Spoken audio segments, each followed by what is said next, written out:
Alright, excuse me, I'd like to call to order this June 12th Board of Education meeting. Time now is 6:22. Please rise for the pledge.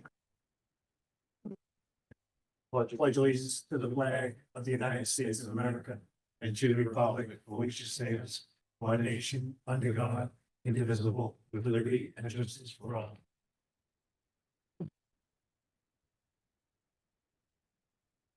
Move that we enter into executive session for the purpose of discussing personnel issues. Do I have a second? Mr. Garcia, all in favor?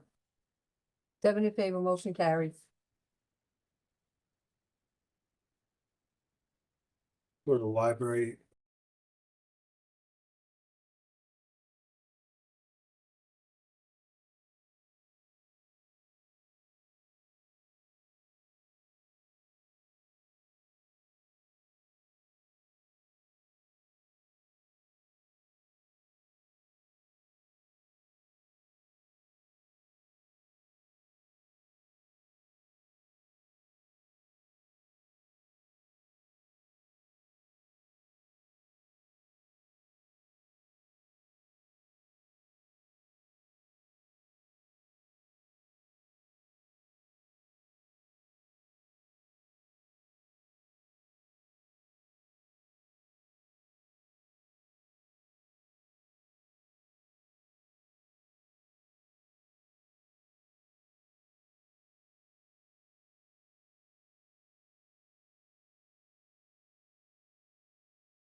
Hello, everyone.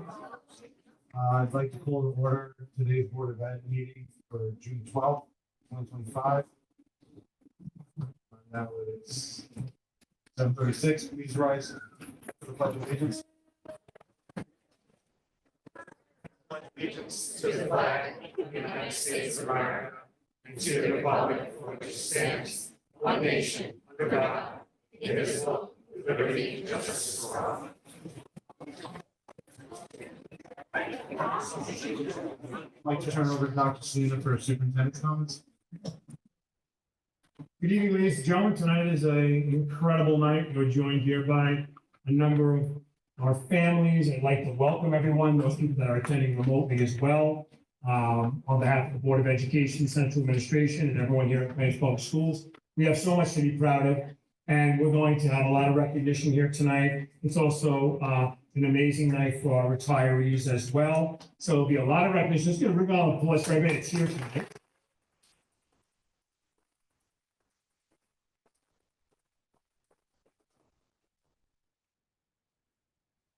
I'm going to move over to a different area here. I'm going to be working from over here. So first up is, I had an amazing opportunity to go upstate this past weekend to see an amazing group of young ladies perform.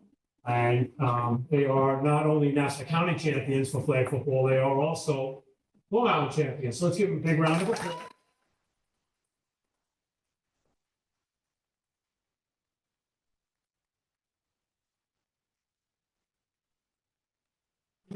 Our Director of Health, Physical Education, and Special Sports, Passamante, to please join me in the front here to say a few words and introduce our coaches and also to recognize the entire team.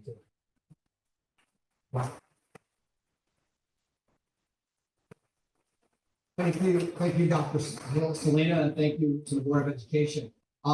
Just to reiterate what Dr. Selena mentioned about the flag team, it was great fun to watch them through this adventure, I guess. Long Island Championship, the state semifinals, and they really couldn't have done it without the assistants, or not the assistants, the head coach, Coach Walker, and his assistant, John Ricardo, two outstanding coaches.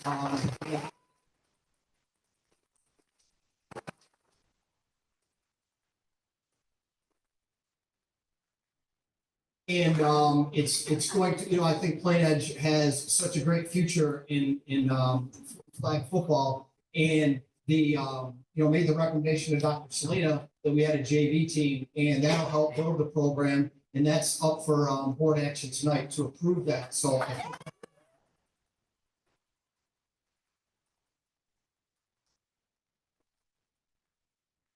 I'd just like to invite Coach Barker and Coach Ricardo to come on up and say a few words.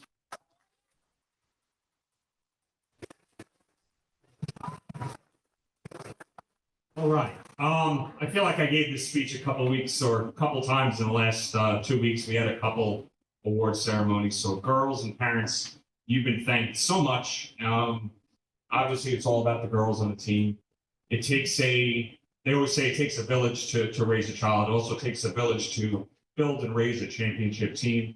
The best thing, and I always say this, the best compliment I could give to the people in the room is when me and my wife decided to move a couple of years ago, is we moved here because this is where we wanted our kids to be part of. So we appreciate what everyone does. It's a great place. And special thanks to Dr. Selena and Central Administration. For him to drive up there was pretty special. As coaches here, we get whatever we want. Look at our facilities, look at our weight room. We have a full-time strength coach on staff.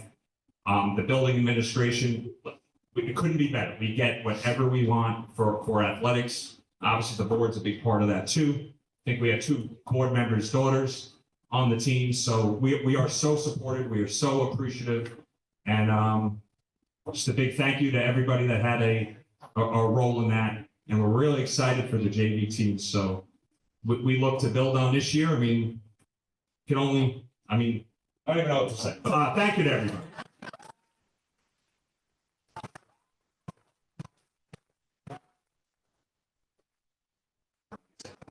So we have certificates here for all these young female athletes tonight. And I'm going to give those to your coach, and he's going to distribute them to you. I also know what time of the year this is right now. It's crunch time for all of our testing and such like that. So I'm going to ask everyone to please report to their coach at this point in time to receive their certificates. You're welcome to stay for the entire meeting, but I know with studying and everything going on right now, please don't feel compelled to attend unless, of course, it doesn't interfere with your studying tonight. A big round of applause for these ladies.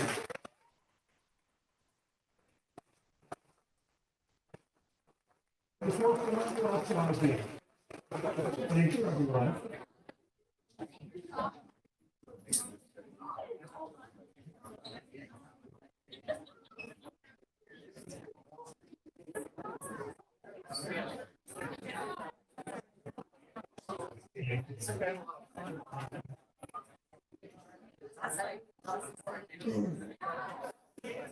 Congratulations.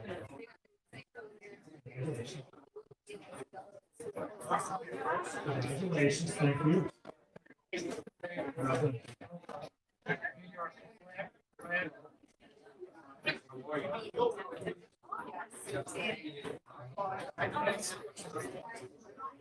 Next up, we'd like to speak a little bit about another group of people that have made us proud this year.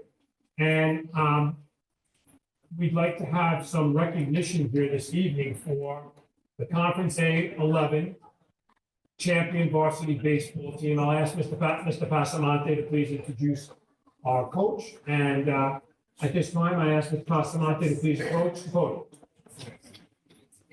Thank you again, Dr. Selena. I was able to attend a number of baseball games this spring, and the team did tremendous. I know they didn't get to where they wanted to get to, but that still doesn't take away from what an awesome team this is and the number of players that will be back next year. And I think I'll be following in the papers, believe me, and coming to watch a few games because I'm a baseball person myself, coached for many years, and thoroughly enjoyed watching the team this year. Lots of promise, young team, and I'd like to invite Coach Frackler up to say a few words.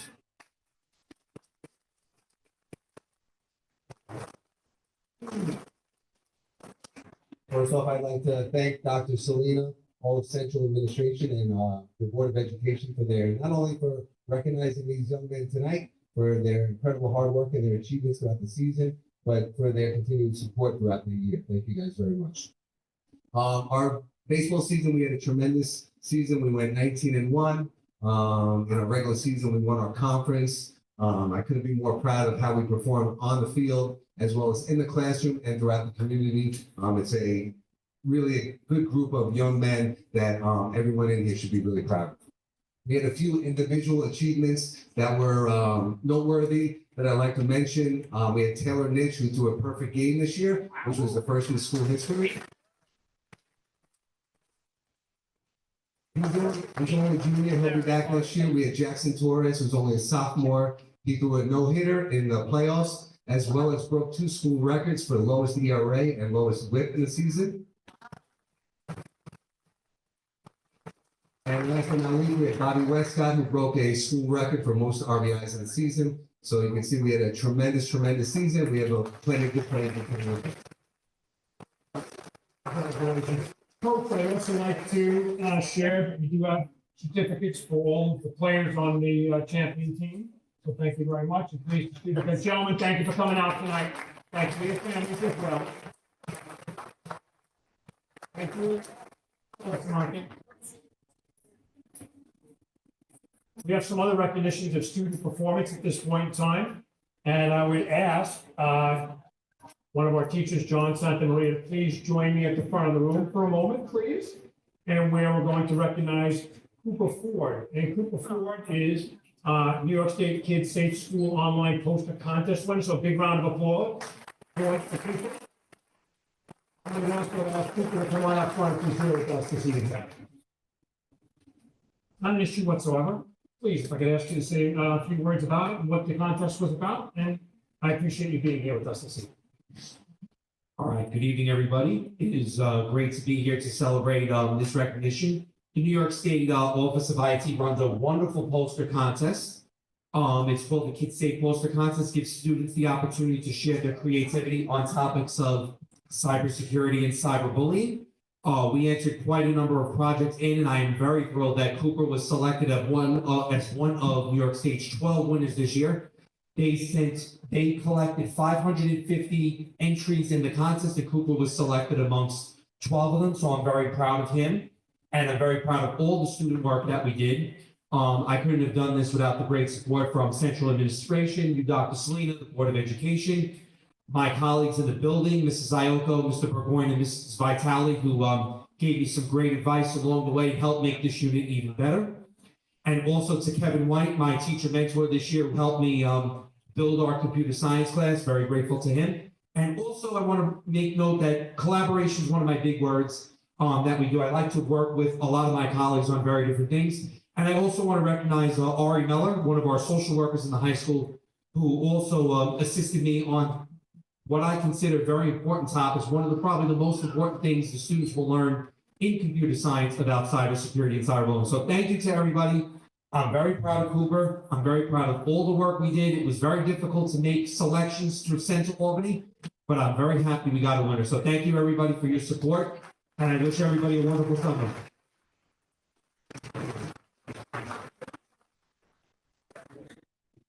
At this time, I'd ask Principal Lauren Iocco to please come forward. We have recognition of music in the Park's best instrumental jazz soloist, and that's Joseph Altiora. So if I could ask Principal Iocco to please join me up front here. Joseph, if you're here, please come on up front. I know there's a lot of testing going on right now. There we go. Oh, come on up here.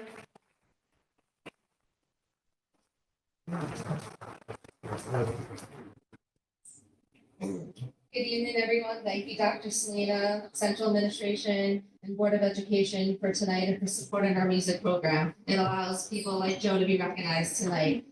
Joe was awarded the best instrumental soloist at the Music in the Parks Festival when the band traveled to Washington, D.C. and Virginia this year.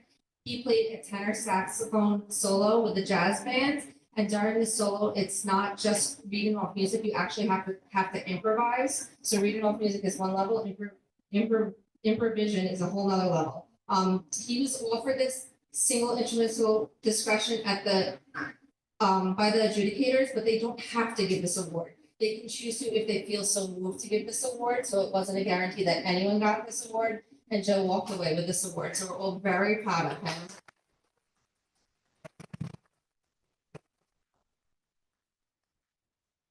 Joe is going to be attending Hofstra University. He is leaving us next year, but we're hoping that he brings his musical talents to Hofstra next year. Mr. Severson wanted me to make sure that you know that.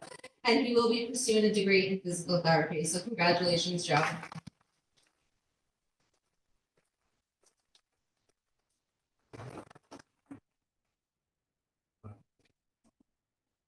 Thank you very much.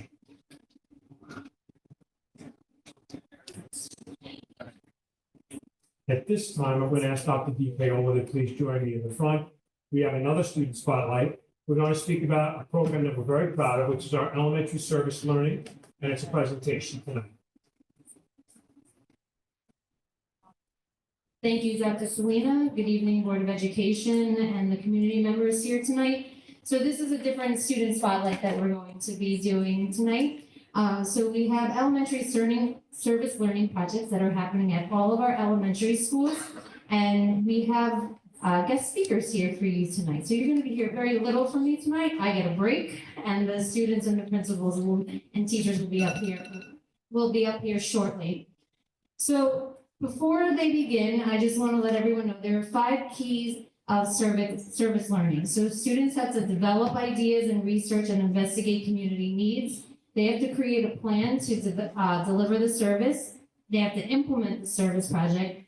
They have to reflect, and they have to share what they've learned through the service project with a wider audience. So you all are their wider audience tonight. So they are going to share that, and part of it has to be tied to the curricular areas. And I have to say I'm so proud of all the hard work that the administrators, the teachers, and the students put into this. And without further ado, I'm going to turn it over. So first up is John H. West. So Mr. Maizano, can you come up with your team, please?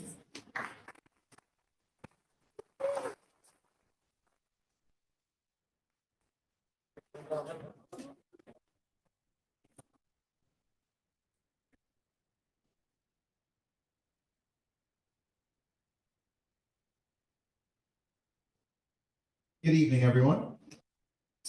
Thank you to Dr. Selena, Central Administration, and the Board of Education for giving us an opportunity this evening to talk about our service learning projects.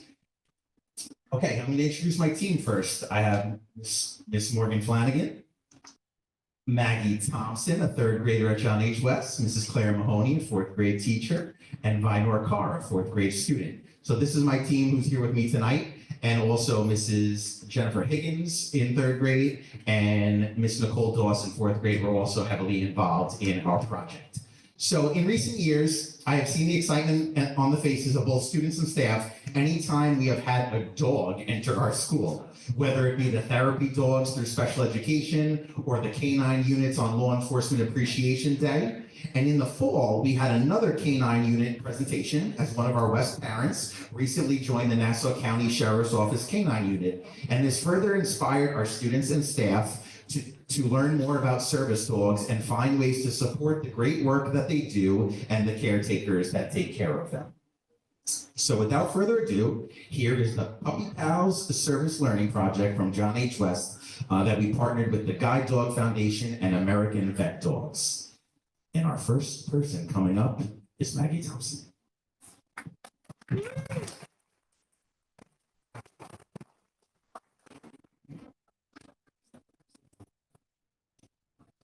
At John H. West, we pride ourselves on making inclusivity a priority in all aspects of our school community and promote being inclusive to our school goals. Being inclusive makes people feel comfortable, and different types of therapy dogs can help people feel included. Students became interested in how service dogs support our community members, so all people have the access they need to live their best life. People who have therapy dogs can help them feel more comfortable if they are going through a tough time. Students learn that training service dogs is costly, so research ways to support these service dogs and their caregivers. To train one service dog, it can be as costly as $50,000.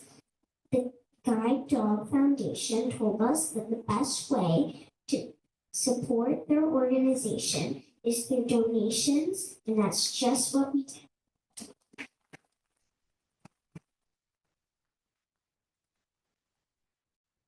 I'm just going to talk a little bit about the planning that went into this. After we saw how enthralled our students were with the canine dogs that visited in the fall, to learn about what they did and how they trained, and we were inspired to reach out to the Guide Dog Foundation and the American Vet Dogs to see how we could support them. They recommended that we start by educating our students on the important roles dogs play for different individuals in our society, including but not limited to law enforcement, veterans, people with disabilities, and so on, and how they are trained for a life of service. We felt an assembly would be the best way to do that, so we invited them in. And during the assembly, students learned how involved, as Maggie was saying, and costly the process to train a service dog is. At the assembly, students were asking about what they could do, and through that, we realized that the donations and things that they might need, for example, Skippy peanut butter, wet ones, Nylabone chew toys, poop bags, 3-ring pencil pouches, and more. So we decided, with the kids, we decided to make a collection for these wonderful organizations, and our student council representatives, who are always led by Mrs. Flanagan, to support important school initiatives. We thank them for taking part in the donation drive by publicizing it and incorporating it into their yearly spring fling event. And I'm just going to pass out the flyer that went home with every John H. West family, so you can take a look. Thank you, Mrs. Mahoney. And now Ms. Flanagan. So different grade band focuses were established for research regarding these different service animals. In grades K through 1, our students researched police canines. In grades 2 through 3, students researched therapy dogs. And in grades 4 through 5, students researched guide dogs. And all of the children had the opportunity to interact with each kind of this dog. And it was very exciting for all the students and the staff as well, as you can imagine. Going along with this research, each grade band was given an age-appropriate read aloud to go along and connect with their research. So our students in grades K and 1 listened to the story Officer Buckle and Gloria, the story about a police officer and his canine companion. Students in grades 2 through 3 listened to the story Madeline Finn and the Library Dog, which focused on therapy dogs. And students in grades 4 through 5 listened to the story Rescue and Jessica, a life-changing friendship, which focused on guide dogs. As Mrs. Mahoney was just saying, our student council is always involved in some sort of philanthropic event every year. So this year, our students were insistent on us collecting donations for the Guide Dog Foundation, for American Vet Dogs. So what our spring fling event is our student council students actually serve lunch to their peers in the lunchroom. And then all the students enjoy lunch together under the sun out in our courtyard. A huge thank you to our cafeteria and custodial staff as well for helping us organize that event. And it's a great way to really get students excited about this donation drive. Students bring in their donations on this day, and the turnout was absolutely incredible this year. So thank you to our best families for participating in this. Thank you very much, Ms. Flanagan. And now Minor Carr is coming up to talk a little bit about our reflection. Students created posters to share with their peers that exemplify the importance of these working dogs. My classmates and I created trading cards and posters. Each trading card showed our research that we did on the different types of service dogs. The posters were to promote our collection for donations for the Guide Dog Foundation. We are developing a plan to visit the Guide Dog Foundation next school year to observe the training firsthand and work with these dogs. Mr. Mazzano and the teachers are trying to plan a field trip for us students out west to visit the Guide Dog Foundation next year. We're planning to invite individuals who utilize service dogs to our school to share their experiences and how dogs have changed their lives and allowed them to live their best lives. Our principal and teachers are looking into bringing in someone who uses a service dog every day to tell about their experience. And now both of our student presenters will share a little bit about how we celebrated this big project. The Guide Dog Foundation returned yesterday to enjoy a meal with their fluffy companions to collect their donations and thank us for our generosity. We interacted and engaged with their pups, with their caretakers and their pups in a conversation about our continued support. Students presented their research.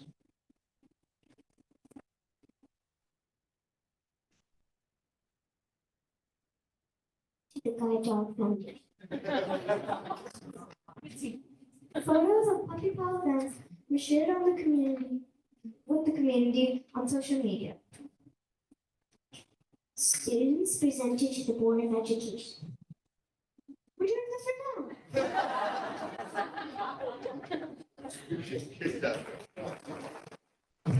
Awesome job to our student and teacher presenters.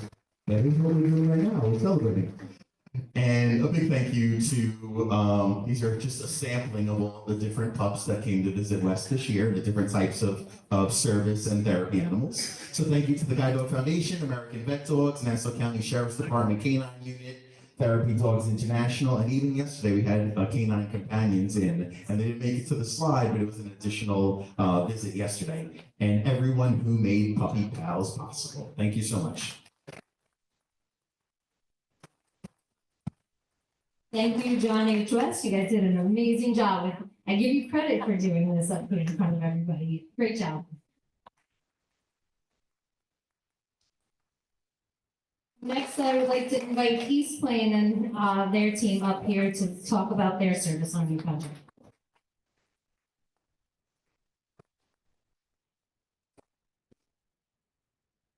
Good evening, everyone. I'm Marco Gurley, principal of East Plain.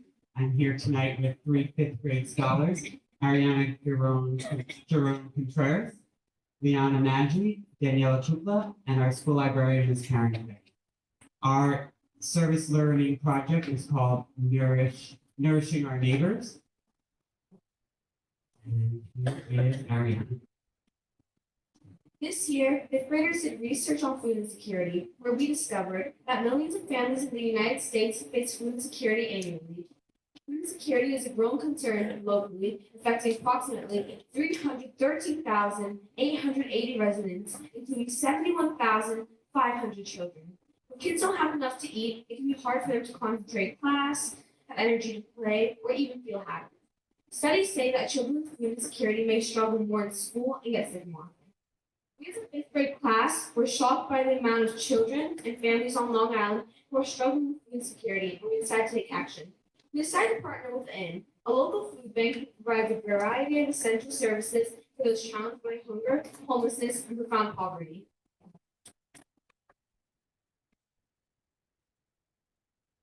Our goal for our project was to support local families in need by engaging students in the collection and donation of food in order to cultivate empathy, build civic responsibility, and community awareness. We brainstormed creative solutions to solve the problem, generated ideas for food drives, planned and helped facilitate initiatives. This is how we took action. We researched food insecurity. We researched local organizations to determine partnership. We brainstormed creative ways to combat food insecurity. We participated in King Arthur Baking Company's Bake for Good program. Fourth and fifth graders baked 9 homemade loaves of bread and donated to them. We created posters to advertise the food drives. We collected 812 peanut butter and jelly jars to donate to the inn. We are currently growing vegetables in the school garden to donate to neighbors in need. Here's our flyer that we made for the entire school, which is 430 students. Here are the results. A video of our Spread the Love drive.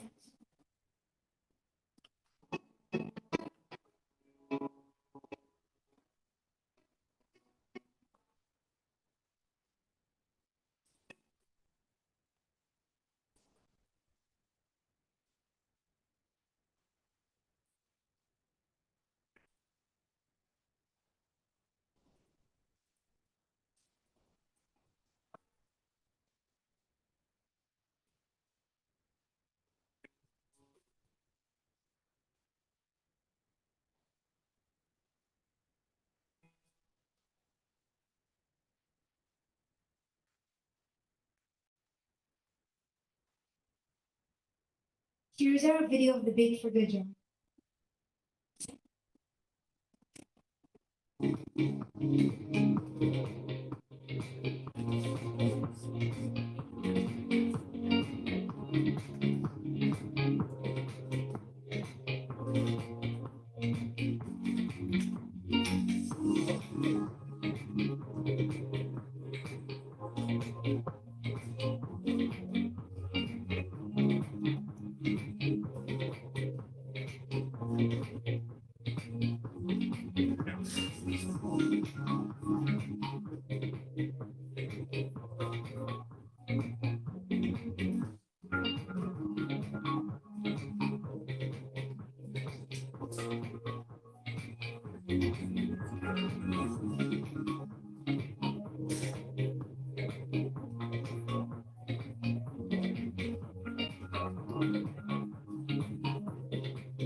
Fifth grade students conducted service with writing lessons in the classroom, library, and stream lab on food insecurity, empathy, and reflected upon their character development. Here's a quote from Kendall H. My character grew by getting more aware of what is going on in the world, like how people are less fortunate than others. I learned how to be more respectful and thankful for the stuff I have. Here are 3 video testimonials. Being part of nourishing our neighbors taught me a lot about being kind and caring. It made me a better person. Participating in the Baked for Good project showed me how to help others by donating homemade bread to people in need. It felt really good to do something really nice for others. I learned that doing something small can make a really big difference in someone's life. These projects helped me grow my character in many ways. I learned about kindness and responsibility. I learned to love, to share, to care, and to be helpful. Helping others makes me feel good inside and helps me become a better person. I think that participating in this project, I grew in gratitude. I grew in gratitude because the Big Good and PBJ food drive made me think about how fortunate I am to have things like food and clothes that seem like essential things to have. But some people don't have these things available. During the drives, I started to think about how others with less food, how hard it must be not to be able to go to the fridge and get a snack when they're hungry. I realized that being grateful and showing it in my everyday life can also help me develop other character traits such as generosity, empathy, and kindness. I think I've grown in character by participating in the Nourishing Our Neighbors Service Learning Project, by growing in empathy and becoming less wasteful. I have become more empathetic by when I think back to what I learned about. I remember to be grateful for what I have because some people don't have much. Also, I have worked harder to be less wasteful. If I don't like what my parents have made for dinner, I remember that I am blessed to even have food in front of me and a roof over my head, but some people don't have those things. Here are our next steps. We will continue the partnership with the Inn and other local organizations. We will implement additional food drives that the students brainstorm, like raising the bar, imagine the possibilities, and cereal dominance. We will increase the production of the school garden to grow more vegetables throughout the year to donate. Here are some examples of flyers for food drives we would love to do for the future. As our students came together to help fight hunger, we also took the time to reflect on their generosity and to celebrate their growth in compassion and empathy. We have some pictures of the Bake for Good. We made sure that we took pictures to share with our community via social media channels. And the reflections were just amazing on their meaningful learning experiences and the impact it's had on their character development. We had slideshows that the students have made about how their learning experiences have affected them and how they will share that with the school community upon their completion. And tonight, they are here to share with you on everything they have learned.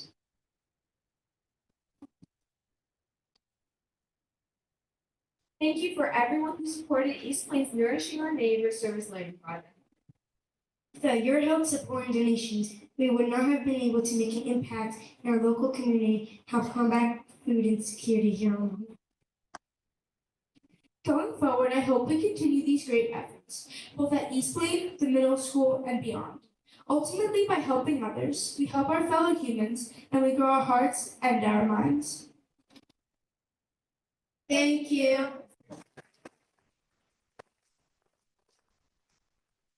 Great job, everyone. Thank you so much. Again, I give you all a lot of credit. I don't know if I could have done this at that age. Very proud of all the hard work. Thank you to all the teachers and the students and the community that helped with this endeavor. Also, thank you to our stream teacher, Dr. Eileen Santoro and Debbie Found, who helped bring the food with the bread, as well as taking our garden and outside of our greenhouse to life. So thank you. Next, we have, last but not least, the Charles E. Shorting team. Come on up.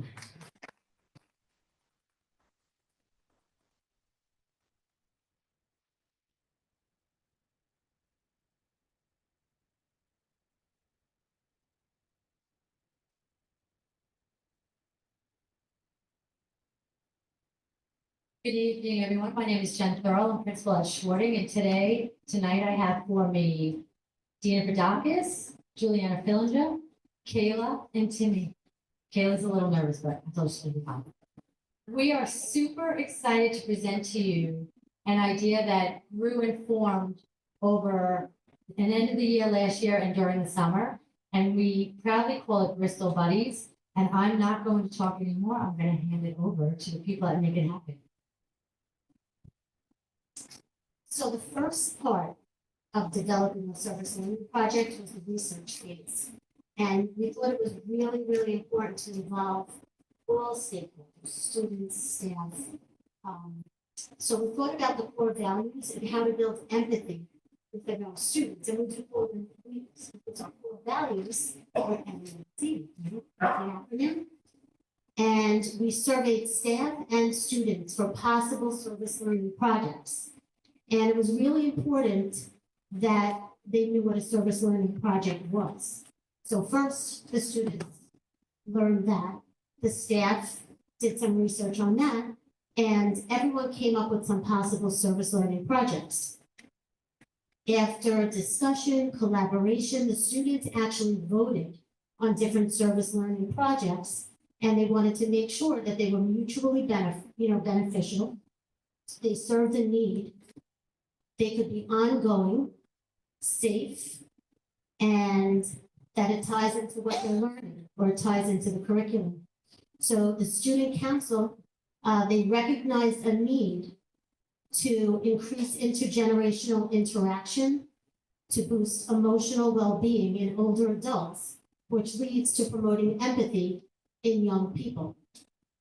So after they researched the benefits, they also then had to figure out, well, what is a local community organization we can partner with? So they then did a little bit of searching, and they realized that Bristol Assisted Living was a community group or community place right in our backyard. It's literally 5 minutes from Schwarting. So the Bristol Assisted Living was chosen. They became our community partner, and that's how the Bristol Buddies were born. Our second phase was planning. Our goal is building meaningful connections between students and Bristol residents through regular visits and activities in order to build empathy and relationships through intergenerational interactions. Students brainstormed ideas that were relevant, meaningful, and logistically possible. Students plan to help facilitate activities. Students plan to appropriate conversation starters for both oral and written communications.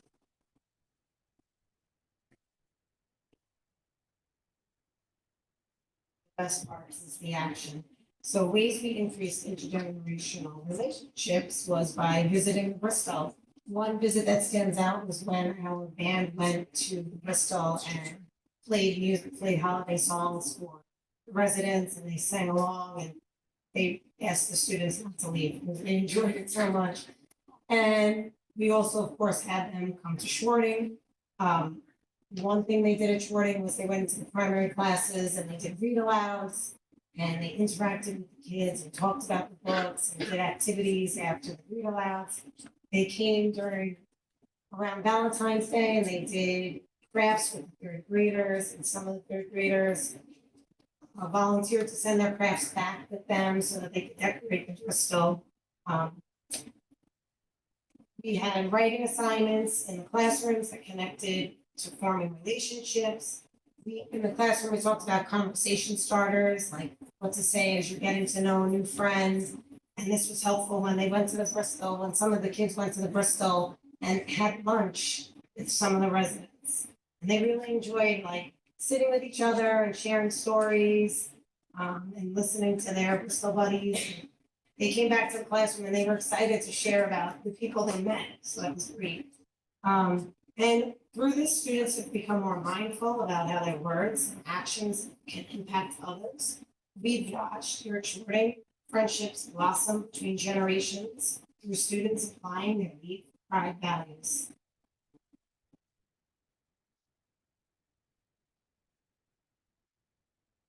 It made me happy because I think they're lonely and I love the smile on their faces.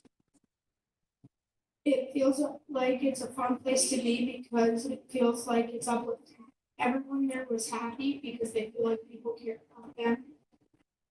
The residents did not get over how mature and intellectual the students presented themselves. Students were able to engage easily in one-on-one conversations. That was a quote from the director of the Bristol. Students connected service with writing lessons on empathy, aging, and how our words and actions can impact others. So the third graders, so they're 8 and 9 years old, they were working on a unit that was focused on baby literary essays. So some of the read-alouds that they read during that unit, they absolutely connected right back to their real-world learning and their Bristol buddies relationships. So it was so moving to just see how authentically and naturally these 8 and 9-year-olds were able to connect a literary character to a real-world experience. And Kayla is going to share something she wrote. In the story, Somebody Loves You, Mr. Hatch. Mr. Hatch lives in a small town and is very lonely until one day a heart box came in the mail. Mr. Hatch thought somebody loved him because he got a note with the heart box. The note said, "Somebody loves you." He started making connections with other people too. One day, the mailman came and said, "I delivered this package to the wrong house." Mr. Hatch felt like no one cared about him. He was lonely again. Then the town people threw a party and showed that they cared about him.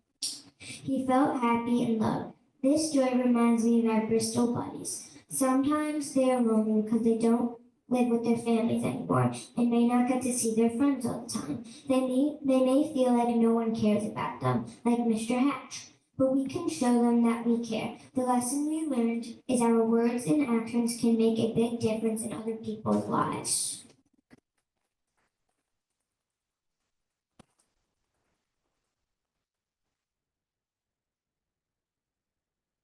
Another part of our reflection is really thinking about next steps. We know how much we loved our Bristol buddies, and we've spent a lot of time communicating with the director over there. And so we were thrilled to hear that they love it as well. So we are absolutely continuing this partnership.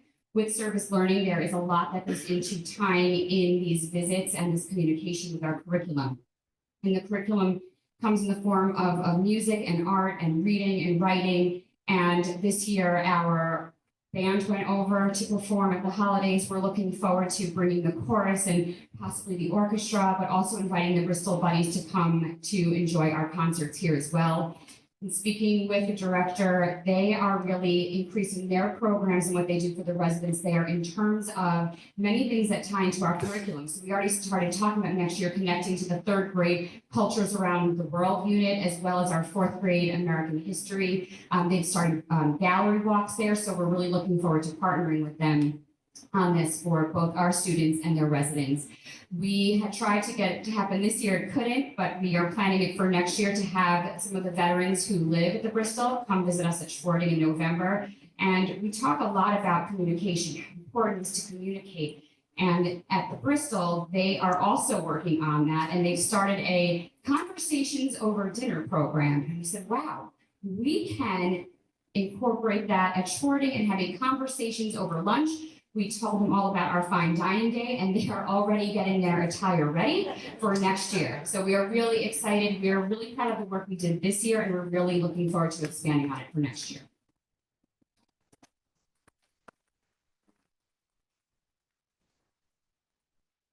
And now we're at the celebration part, but one of the cool things that happened with having the Bristol come to us and us going to them is when we were at the Bristol for the luncheon, there were two sisters that we met, and one of the sisters is turning 105 on January 10th, and I'm gonna go. And her sister's like 100 years old, and they lived together, they were so cute. And when we had the Bristol buddies at school, the children also had to learn, some of them do suffer from dementia and Alzheimer, so some of them wander. So some of the kids would be like, "No, Alice, you have to come back. Like, you can't go down that hallway. We're going this way." So it was like really cute to watch. So some of the ways we celebrate, like the other two schools, we do photos of the Bristol Buddy events. We share them on social media. The Bristol Buddy events are shared all across the classrooms. In order to do the artwork, they could only do 20 kids because of the residents that were coming. And we learned this year that Bristol Buddies do not like to get up early, that we need to have the functions in the afternoon because nobody wants to get out of bed and get ready. So we had them come over to do the art thing, and it was in the morning, so only a few of them came over on the bus. However, when we did the raffle with our PBIS points, our children spent 2,496 points to be entered into the raffle so they could participate with our Bristol buddies. So that was like really cool. They did beautiful pictures. Dr. Selena was given a picture to do. Dr. DePiola was given a picture to do. But we could not do what the kids and our buddies did. It really came out beautiful. So now the Bristol has invited us on June 22nd on a Sunday between 11 a.m. and 2 p.m. to visit the Bristol to do an art gallery walk throughout the Bristol. And the best part is they're serving hot food and some refreshments. So I will be there on that Sunday. Students are now obviously presenting to the Board of Education, and I could not be prouder in all of the time I've been in education than I am of this program. It has been beyond heartwarming, and I'd like to take this opportunity to thank the Board of Education, Dr. Selena and Dr. DePiola for making it happen because it's made a big difference.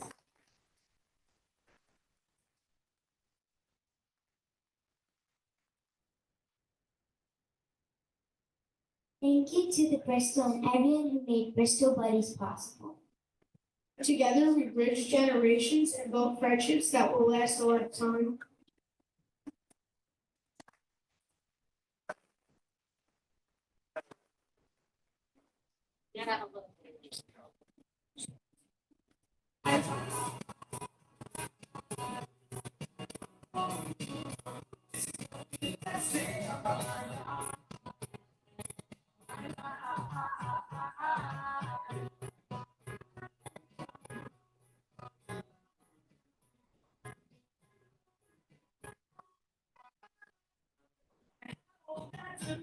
Friends, and then the sun came crashing in.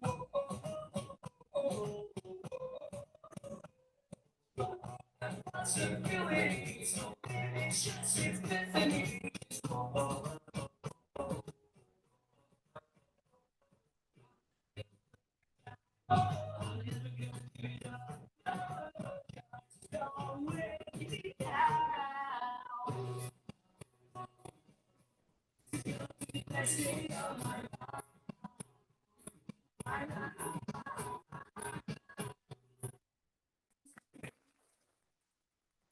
Great job, everybody. I'm so proud of all the elementary students here in Plain Edge. You truly are leaders in the community and you exemplify our core values outside in the community. And I cannot wait to see how you continue and grow this program. Thank you all.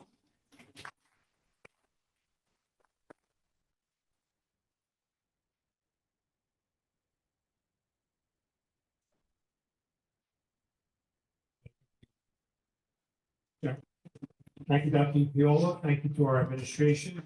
And let's give another big round of applause for all these students.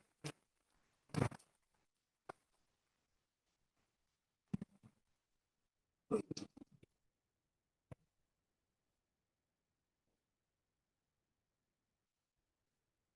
evening again and welcome to members of our Board of Education, administrators, teachers, support staff, and our retirees and their loved ones. Tonight's a very special evening for everyone. We're here to recognize and celebrate our most treasured professionals that are retiring from the noblest of professions. Educators and support staff who loved our children, who made their careers in our schools. I'd like to begin by reading a list of our retirees for the 24-25 school year. I'd like to thank everybody in advance for being here with us and for participating in this amazing celebration. So as I read the names off, obviously, please hold your applause to the end, and we'll have a big round of applause for all these people. We're also going to have an opportunity where administrators will speak about these individuals. Ms. Catherine Honeyman, Central Administration, from she's an assistant superintendent. I spoke about Ms. Honeyman previously before. We're very happy for her, and she has spent a number of years here with us as an amazing individual who contributed in her capacity as our assistant superintendent for instruction. And I wish Kathy and her husband Rob all the best in her retirement. Lisa Renee Bokila, East Plain teacher. Christine Colvin, East Plain teacher. Deborah Ratmier Verdon, East Plain teacher. Jennifer Smith, John H. West nurse. Kelly Valenti, John H. West teacher aide. Jacqueline Delaney, middle school teacher. Francis Lella, middle school teacher. Kathleen Bobelis, middle school teacher. Maureen LaCran, middle school senior typist clerk. Claudia LaPlante, high school teacher. Karen Patterson, high school teacher. And I'd like to thank them. Let's give a big round of applause first of all. Let's give a big round of applause first of all. Can I ask all the retirees that are here with us to please stand to be recognized?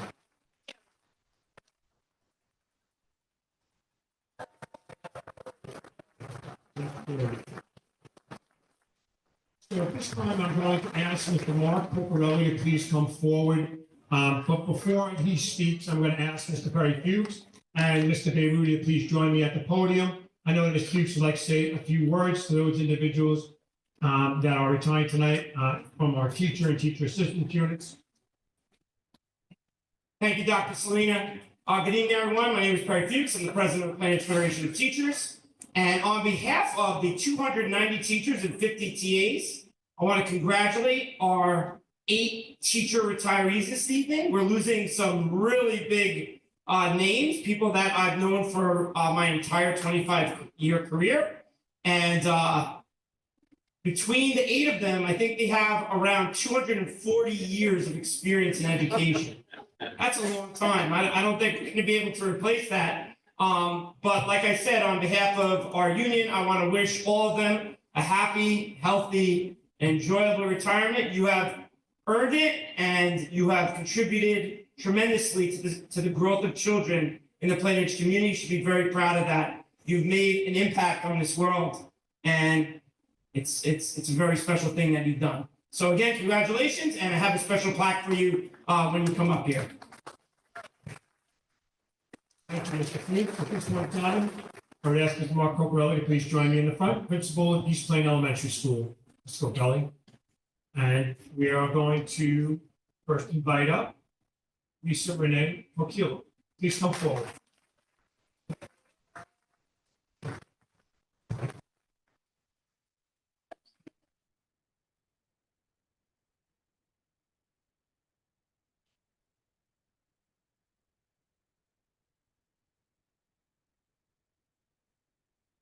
So tonight we gather to recognize and celebrate the retirement of an extraordinary educator, Mrs. Lisa Perkilo, who has dedicated 25 years of service to our district as a first grade teacher. Over the course of her career, Lisa has navigated the unique challenges and joys of early childhood education with remarkable patience, humor, and unwavering dedication. As anyone who has stepped foot into a first grade classroom can attest, it is a role that demands not only teaching expertise, but compassion, creativity, and resilience. Lisa has spent her career shaping young minds during one of the most foundational years of their academic journey. Her days have been filled with early literacy instruction, managing untied shoelaces, soothing nerves, and yes, fielding the occasional unexpected question like, can I eat my eraser? Through it all, she has brought grace, warmth, and a steady hand to her classroom each and every day. She has provided a safe and nurturing environment where thousands of students not only learned how to read, but also discovered a love for learning. Her natural ability to bring order and warmth to her classroom, especially after the busiest parts of the day, made her a dependable force for calm, organization, and care. Beyond the classroom, Lisa has been a trusted colleague, a mentor to new teachers, and a pillar of support within our school community. Her contributions extend far beyond curriculum. She has helped shape the culture of kindness, stability, and excellence that will leave a lasting impact. We send Lisa into retirement with our heartfelt gratitude and best wishes for restful mornings, meaningful time with family, and the well-deserved peace that comes after a remarkable career in education. Lisa, your legacy is woven into the fabric of this district. Thank you for your years of service, your dedication to your students, and the difference you've made in so many ways. We wish you all the best in this next chapter of your life. Congratulations.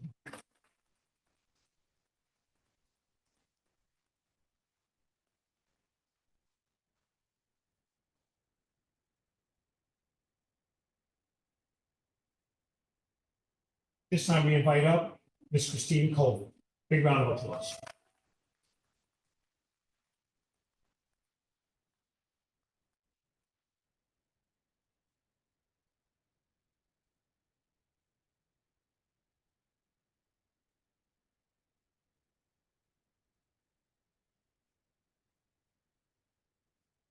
So we have the privilege of recognizing another extraordinary educator whose impact has resonated throughout our school community for the past 24 years. We gather to celebrate the retirement of Ms. Chrissy Colvin, a dedicated and beloved kindergarten teacher at East Plain. His commitment, compassion, and creativity has left an indelible mark on generations of students. Kindergarten is often described as the foundation of a child's educational journey. It takes a special kind of person to teach 5-year-olds the alphabet, the importance of sharing, and how to navigate the early steps of independence with kindness and care. Chrissy has done all this with grace, warmth, and a sense of humor that has uplifted not just her students, but also her colleagues and the entire East Plain community. Teaching kindergarten is not simply a job, it's truly a calling. It demands infinite patience, ingenuity, and a heart big enough to comfort and guide dozens of 5-year-olds each day. Chrissy has embodied all of these qualities and more. She is quite possibly one of the only educators who can manage an entire day of teaching kindergarten in high heels with a smile. Over the course of her career, Chrissy has read The Very Hungry Caterpillar thousands of times, tied more shoelaces than we can count, and mastered the fine art of motivational sticker distribution. But beyond the routines and rituals of early childhood education, Chrissy has given her students something far more lasting, a joyful, safe, and nurturing introduction to school. Her classroom has always been a place where laughter and learning go hand in hand, and where every child has felt seen, supported, and loved. As she now transitions into a well-deserved retirement, Chrissy leaves behind a legacy that will continue to inspire both students and fellow educators. We know she's looking forward to spending more time with her children and grandchildren, attending concerts, and enjoying the freedom that comes without lesson plans, alarm clocks, and classroom packs. Chrissy, thank you for 24 years of outstanding service, unwavering dedication, and heart. You have been the soul of East Plains kindergarten program, and while we will miss your daily presence, we celebrate this next chapter with you. Congratulations, Chrissy, for giving so much of yourself to our school community. May your retirement be every bit as joyful as the years you've given to our students.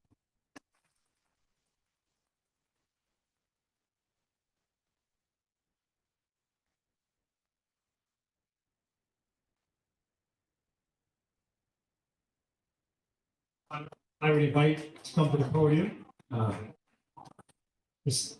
Demma Radmeyer, Riddle.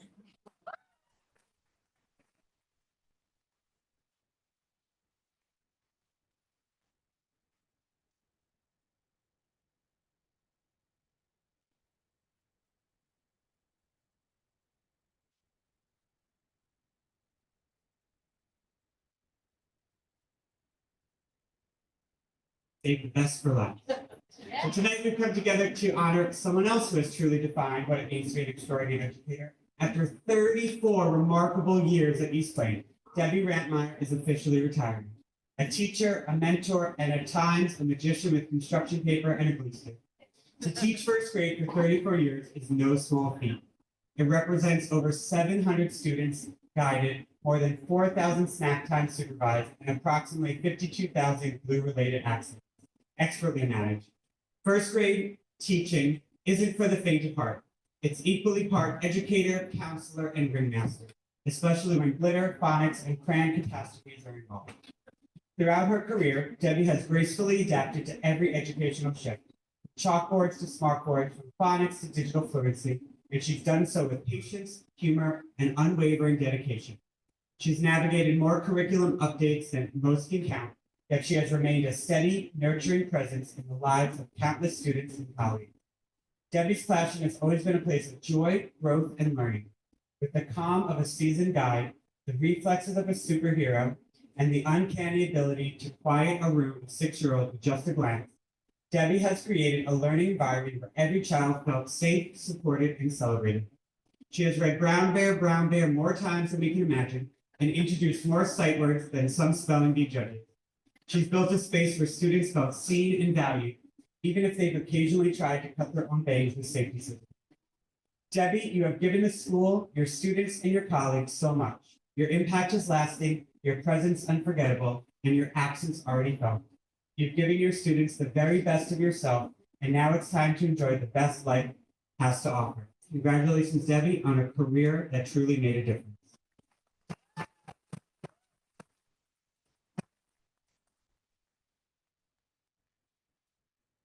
Thank you, Mr. Coccarelli. At this time, I would ask Mr. Joseph Maizano to please join me at the podium.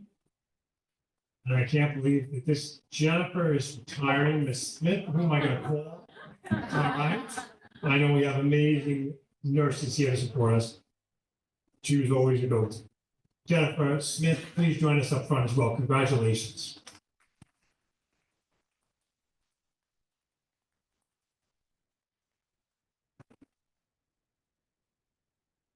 I'll wait till you. It is both a privilege and an emotional moment for me to stand here today as we celebrate the retirement of our school nurse, Jen Smith. Jen has been one of the pillars of our school for 19 years. As the head of Plain Edge's nursing unit, she has led with unmatched professionalism, staying up to date on every medical guideline, state regulation, and school health protocol that comes across her desk, often before I even knew it existed. Her sharp clinical knowledge, sound judgment, and calm presence have made her one of the most reliable and respected members of our entire staff. And yet what really sets Jen apart is everything she does beyond that job description. Although it's not technically in her job description, Jen is often a therapist for parents and students, as well as a private investigator when it comes to recess incidents. Whether it's a mysterious scrape or a he said, she said on the blacktop, Jen is often the first to sort it out long before it even lands on my desk. From staff to student to parent injuries, that happens on occasion, or an overheated grandparent at field day, Jen is always the calming presence. Through it all, Jen manages these high-stress moments with grace, precision, and somehow always a smile. She could be seen zipping through the halls with a wheelchair, getting to an incident, or slowly pushing a child to meet their parent in the lobby to try to keep that parent calm. I honestly don't know what I would have done without her all these years, especially in 2020. During that COVID-19 pandemic, Jen became my right hand. She was integral in developing and enforcing quarantine protocols, return to school dates, and staff clearance procedures. Her tireless effort made an impossible situation feel manageable somehow. I never once had to second guess her decisions. Her judgment was always spot on. She brought me clarity in a time of chaos, and I will forever be grateful for that.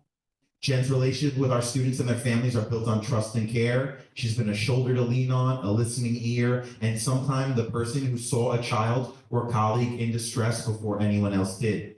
Jen, your legacy here is truly lasting. You've given so much of yourself to this community, and we are better because of you. Enjoy the next chapters. I know you are very excited to spend more time with your growing family. Congratulations on your retirement. You've earned every minute of it.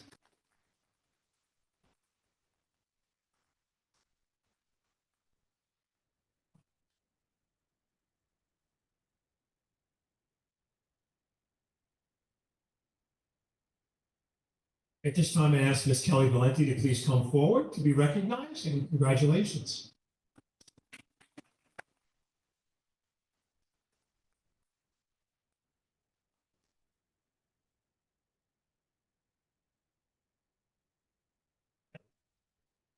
It's a true honor to stand here today and speak about someone who has been an integral part of our school community for the past 18 years, Kelly Valenti.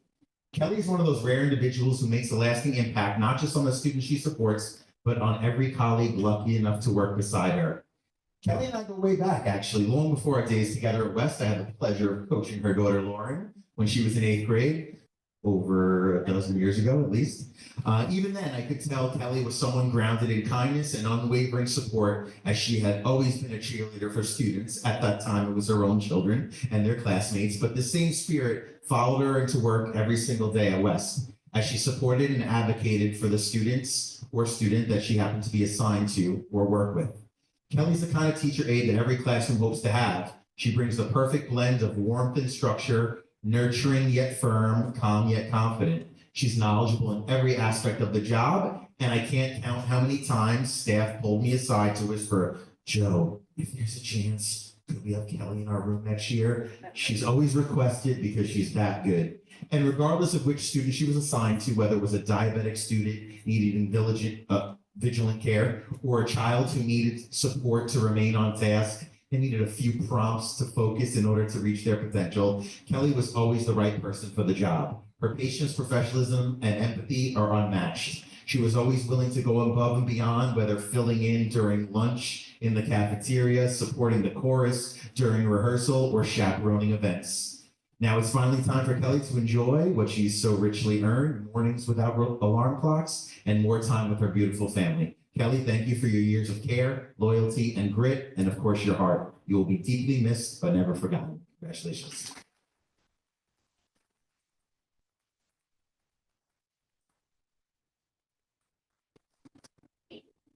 Thank you very much, Mr. Maisano.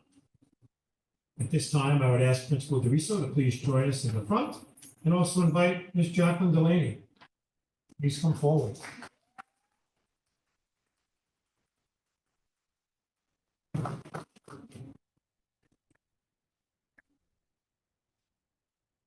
Okay.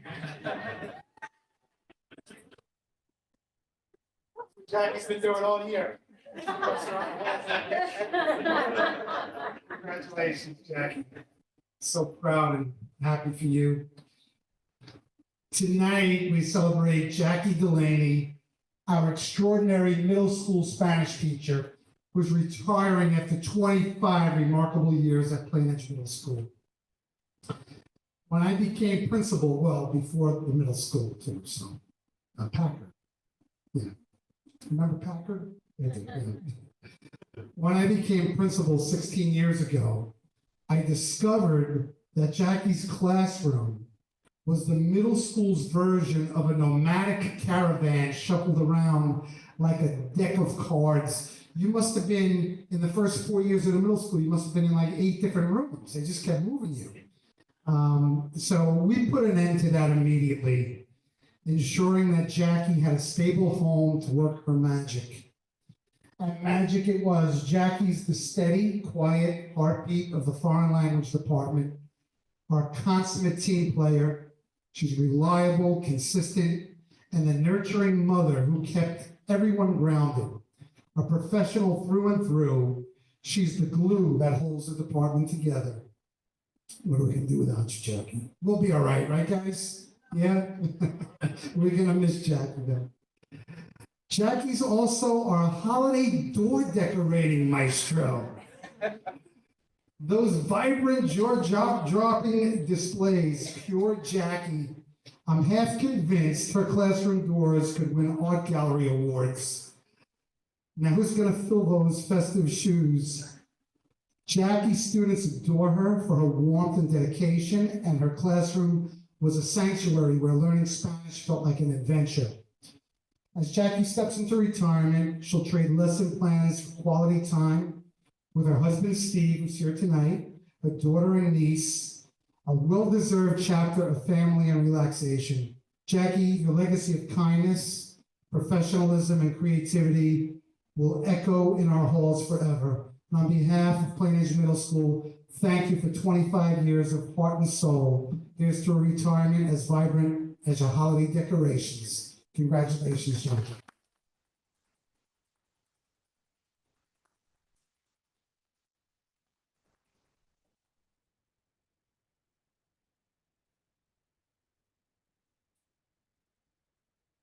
At this time, I ask Ms. Frances Malella to please join us at the front podium, and congratulations to you and your family.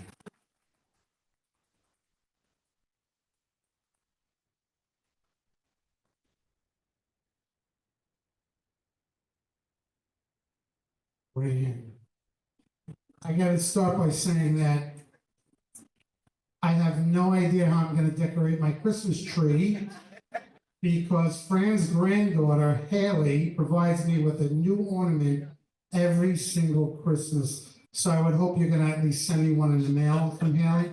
I mean, how old is Haley now? She's 16. She must have started when she was a baby sending me those ornaments.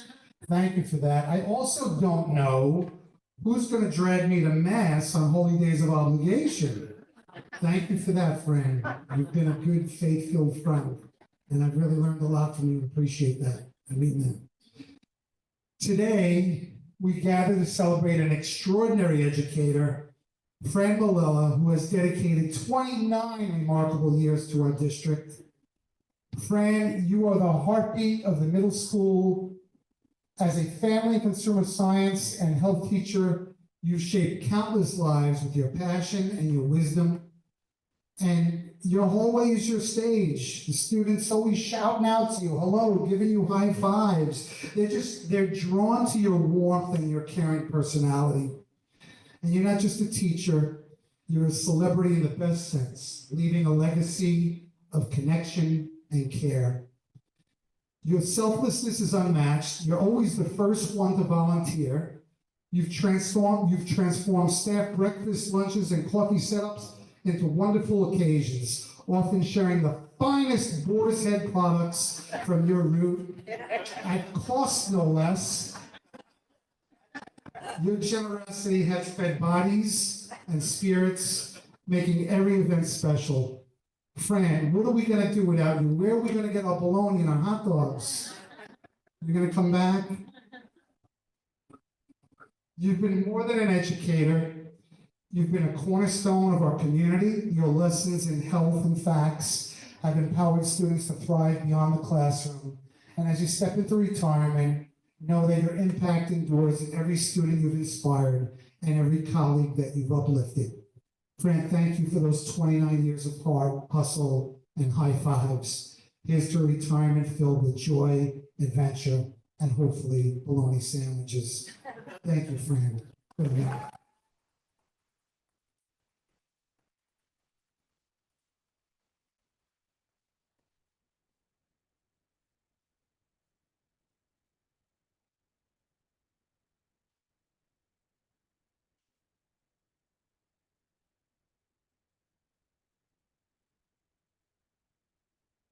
This time, I'd ask Ms. Kathleen Babellis to please come forward and be recognized, and congratulations to you and your family.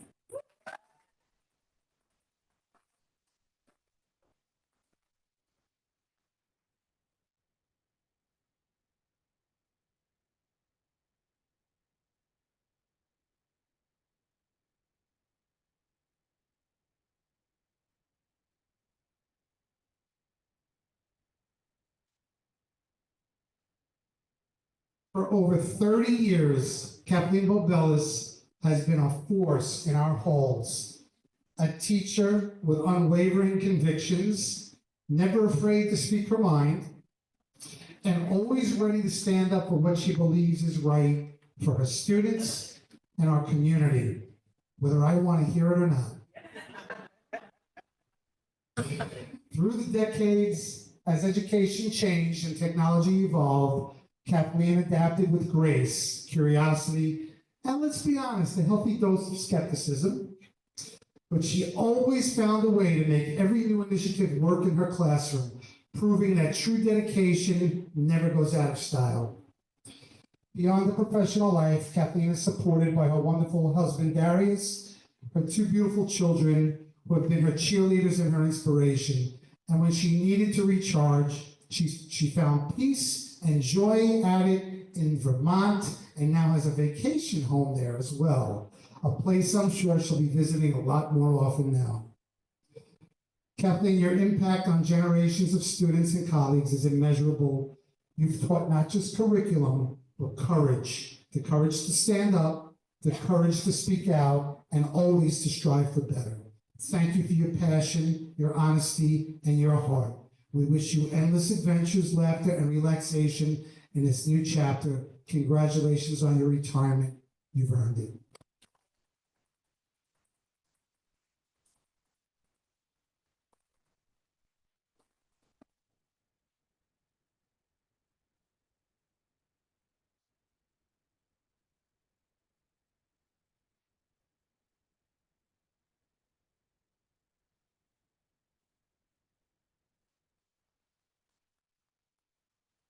Maureen McCran, please join us up front, and congratulations to you and your family.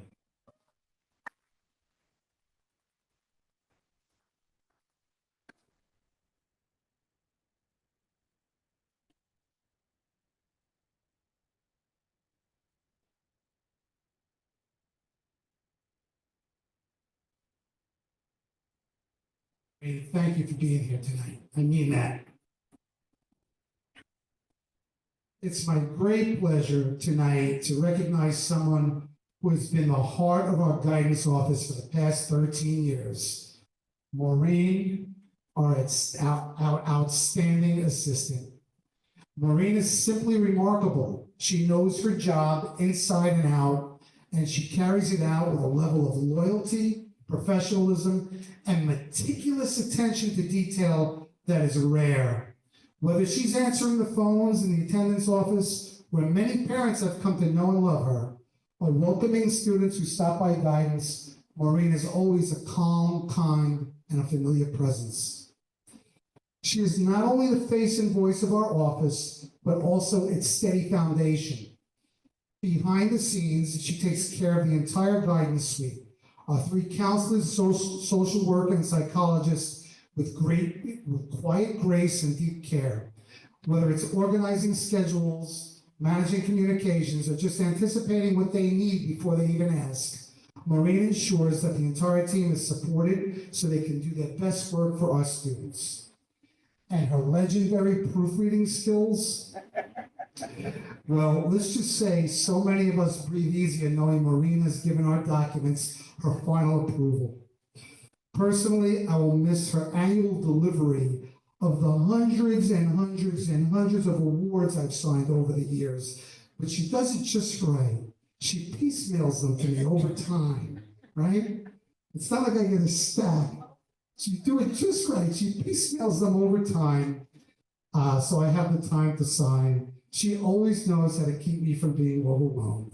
Thank you for that. Maureen, you are a special, dear lady. Thank you for everything. You will be deeply missed and always remembered with affection and gratitude. Thank you for everything, Maureen. We're going to miss you.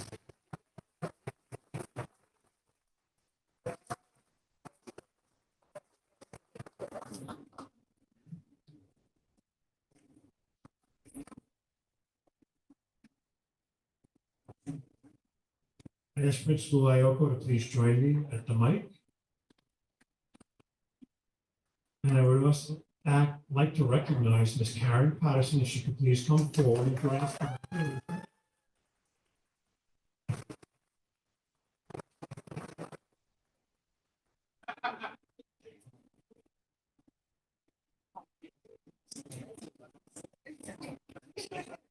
You can change your mind about that.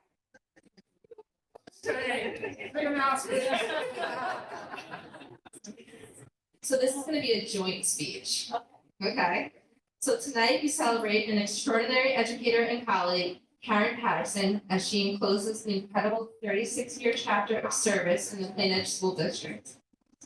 Karen began her journey with us in 1989 as an E&L teacher, and from the very beginning, she made it clear that her mission went far beyond teaching English. Her impact has reached classrooms and hearts, touching the lives of countless students and staff alike in her journey.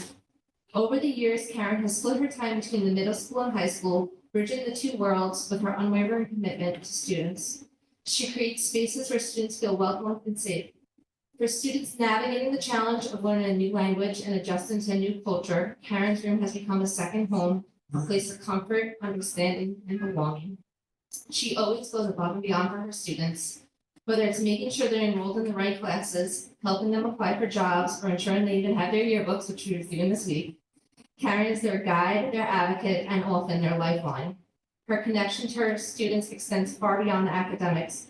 She not only knows each and every one of them, but she knows their families, what they need to succeed, the obstacles they're facing, and how to help them rise above. Even when she was out on leave, Karen still remained involved with her students' lives, checking in and ensuring her students had what they needed. That's just who she is to the core. Her students gravitate to her room during lunch and free periods, not because they have to, but because they want to. As we've been conducting demo lessons to find a new E&L teacher, one thing's become clear. When we ask the students for feedbacks on candidates, their answer is always the same. They were good, but we want Ms. Patterson. They feel safe there, they feel seen. Karen has built this environment over the years of care, consistency, and genuine love for what she does and who she does it for. As Karen embarks on this well-deserved retirement, we know she'll continue to pour that same love and energy into the next chapter of her life with her family, especially with her wonderful niece, Lucy, who will now get to even more of that time and attention that Karen gives so freely to everyone else. Karen, your legacy at Plain Edge will live on the lives of the students you've empowered and the colleagues you've inspired. Thank you for going above and beyond every single day for 36 years. You'll be missed more than words can say.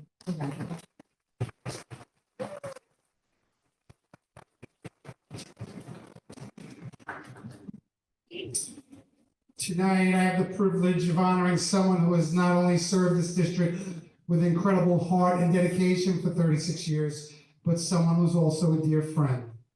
Karen, our exceptional E&L teacher. Karen has always placed her students above all else. She has been their strongest advocate, quietly, persistently, and fiercely. She didn't just teach them English, she gave them confidence, dignity, and a sense of belonging. They meant everything to her, and it showed in every interaction, every lesson, and every decision that she made. But tonight is also personal for me because when I arrived at Plain Edge High School 26 years ago as a math teacher, should I go there? I'm gonna go. I'm gonna do it. Karen was the first friend that I made, one of my only friends, to be honest, because I gotta tell you, the high school wasn't always the happy place that it is today. But we shared a classroom and all of our off periods together, and oh, so many laughs. And of course, one of our all-time favorites, I'm gonna do it, was the infamous flirp in the cup gag. Remember that one? We'll keep the rest to ourselves. We can tell it out privately, all right? I mean, we laughed for days, for months. We laugh to this day about that. Yeah, we had such a good time. You were such a great friend to me. You made me feel welcome here in Plain Edge. It just to this day means a lot to me. We shared life's highs and lows together. We really did. In fact, I even found my home in Northport 22 years ago because of Karen and another friend of ours. She is a rare kind of person. She is genuine, she's loyal, she's full of heart. I will miss her tremendously, and so will this district. And Plain Edge is better because she was part of it. Karen, thank you for everything. Enjoy your retirement. You have truly earned it. Congratulations, my friend.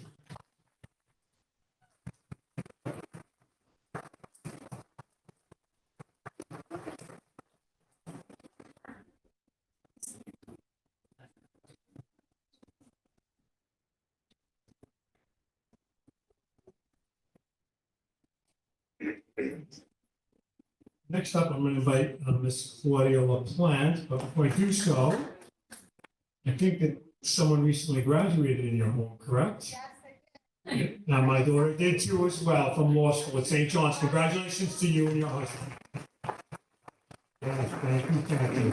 So a big round of applause for Ms. Claudia LaPlante and her family, and congratulations to her son who just graduated St. John's Law. If you like it. Sorry, my apologies. My daughter will be upset with me.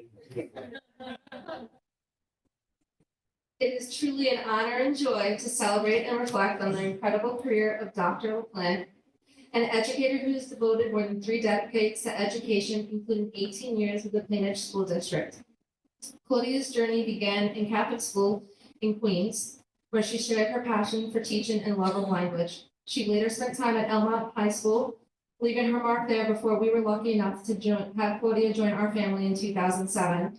From the moment she arrived, it was clear that she brought with her not just knowledge, but heart, passion, and enthusiasm. During her time at Plain Edge, she has helped lead the foreign language department with vision and enthusiasm, serving as the department coordinator for 10 years. Under her guidance, the World Language Department transforms the hallways into a colorful celebration of global cultures. Thanks to Claudia, our students don't just conjugate verbs and make amazing guacamole, which I will miss. They connect with the world. Her passion for language extends beyond the classroom as she's accompanied the students on their international trips, helping bring their studies to life. Her impact doesn't stop there. You can find Claudia cheering the bleachers at student sports games, showing up for Best Buddy events, which she did today, attending drama productions, and dancing her heart out in the staff dance during sports day. Claudia's love for Zumba is well known, and now you'll have more time to take those classes. Not only does she support student events, but she also helps to foster school spirit by organizing staff outings for the staff, like Mets games. Beyond the activities and knowledge she imparts, I'm going to say this nicely, she's been a fierce advocate for children. She champions what she believes is right, always putting students first, speaking her mind, even when it's difficult and even when it's inconvenient. She's never been afraid to speak up, to ask the hard questions, or to stand up for the students in need. She reminds us daily that education is not just about curriculum, but it's about compassion, courage, and care. Claudia is a lifelong learner. It's obviously instilled in her family as well, but Claudia continued to inspire by example in 2023 as she proudly completed her doctorate, a major accomplishment that reflects her dedication to growth and excellence, not just as for her students, but for herself as well. Of course, none of this would be possible without the love and support of her beautiful family. She's a loving wife with her husband, Dan, who's also an educator, and a proud mother to her son, Andrew, and daughter, Stephanie. And now, in this next chapter, she's taken on a whole new role, wedding planner. With a family wedding on the horizon, Claudia's calendar will be full of dress fittings and flower arrangements instead of lesson planning and soul meetings. We wish you all the best in the next chapter of your life, one that will be filled with family, travel, music, good food, great friends, and many memories. Thank you for everything you've done for our students, our colleagues, in this community. Your passion, warmth, and commitment have left a mark that will be felt for years. We wish you the best. May it be full of laughter, love, adventures, and occasionally a few glasses of red wine. Congratulations.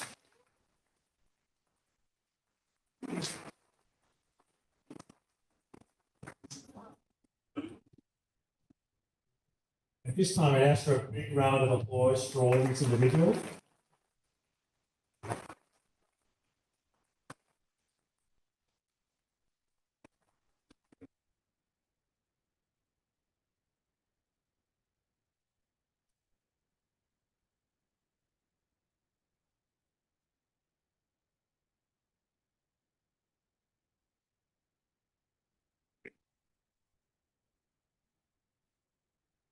This time, I'd ask Board Trustee Jennifer Maggio to please join us up here at the podium.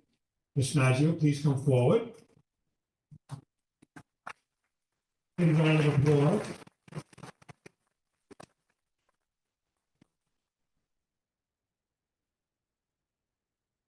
Tonight, we take a moment to recognize and celebrate the extraordinary service of one of our own, Ms. Jennifer Maggio, as her term on the Plainedge Board of Education comes to a close. For the past 7 years, Jennifer has served the district with unwavering dedication, integrity, and heart.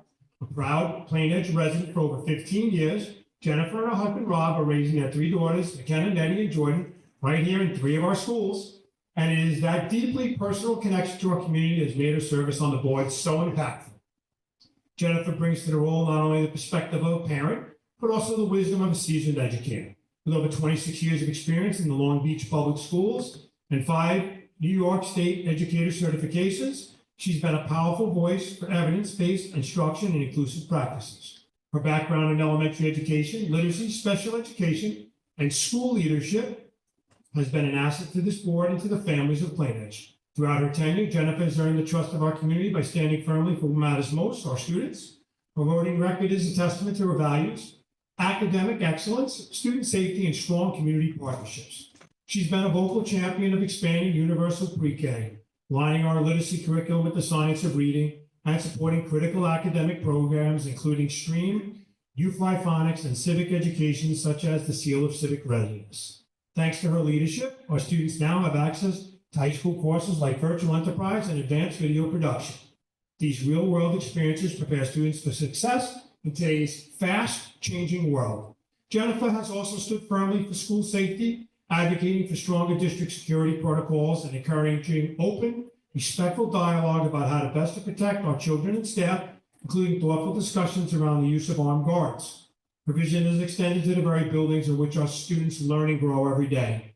She has backed capital projects that transformed our facilities, from the turf at John H. West to the stunning renovations at the high school, including the new music wing, an upgraded cafeteria, which we're sitting in at this moment in time, and a state-of-the-art fitness center open to the community. Her support for sustainability through solar panel installation and energy performance contracts reflects her long-term thinking and stewardship of district resources.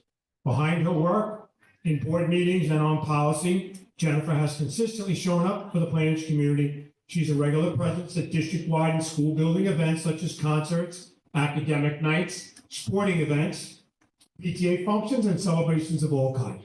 Whether she's cheering on our student athletes, applauding our performers, or engaging with parents and staff, Jennifer always led with heart. Her presence is a reminder that Leadership is not only about decisions made in the boardroom, but it's about being there, being visible, and being part of the life in the school she serves. At every turn, Jennifer has led with purpose, compassion, and a deep belief in the power of public education. Her contributions have left a lasting legacy, one that will benefit our students, families, and communities for years to come. Jennifer, thank you for your service, thank you for your leadership, and thank you for always putting Plain Edge first. Though your term is ending, your impact will continue to be felt in every classroom, on every playing field, and in the lives of every student that walks through our doors. We're grateful, we're proud, and we're better because of you. Please join me in offering a big round of applause at this time for Ms. Jennifer Madden. Thank you for your leadership.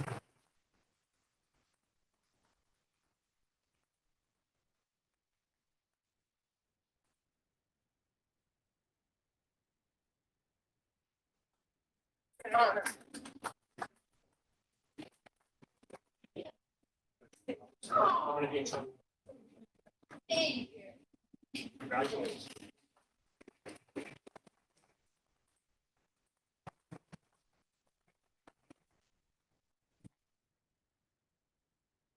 At this time, I'm going to ask Board Trustee Mr. Raymond Parrish to please join me at the podium.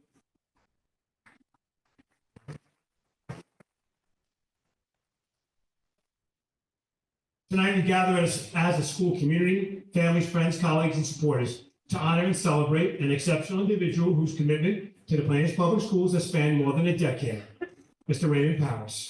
Big round of applause. Ray has been a dedicated and passionate advocate for the students and families of Plain Edge for the past 12 years. Together with his wife, Marilyn, Ray has called Plain Edge home for more than 30 years, raising their two children, Catherine and Colin, right here in our community. And as I was recently informed, there's exciting times ahead for the Parrish family. Wedding bells I hear ringing for both children in the near future. Congratulations, Ray and Marilyn. Your pride in their accomplishments reflects the same pride Ray has always shown for our schools. Congratulations to your family on those upcoming weddings, Ray. Ray served with distinction as Vice President of the Board of Education from July 2015 through June 2024. His leadership has been marked not only by titles, but by tireless service, whether in the boardroom or as a longtime member of the local volunteer fire department. His love for this community is evident in everything he does. When I first met Ray over 12 years, he said to me, "We're going to work as a team, Ed, and make Plain Edge the #1 school district in Nassau County." Ray, looking back, look how far we've come.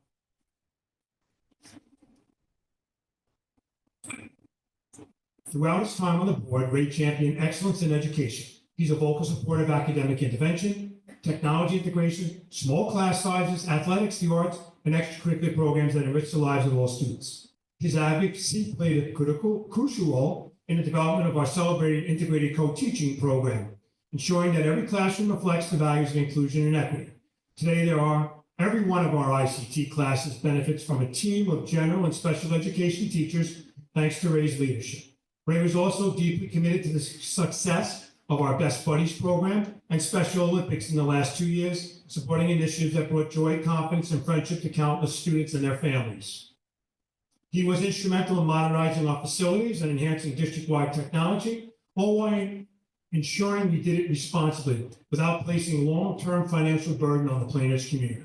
I've had the privilege of working side by side with Ray at state and national conferences, presenting all the amazing things that are going on here, exploring bold new ideas to improve our schools. Ray was never afraid to ask the big questions. What's next? How do we continue to improve Plain Edge for our students and their families? His forward-thinking approach and relentless pursuit of excellence made us all raise our standards. Ray, your legacy will live on in every classroom, in every innovation, in every student who benefits from the programs you help shape. As families attend concerts in our auditorium, explore our STEAM rooms, or cheer from the sidelines of our fields, your leadership will be there in the details, in the progress, and in the pride we all feel for Plain Edge. On behalf of the entire Board of Education, Central Administration, our educators and staff, and the families Plain Edge, we offer you our heartfelt gratitude for your extraordinary service.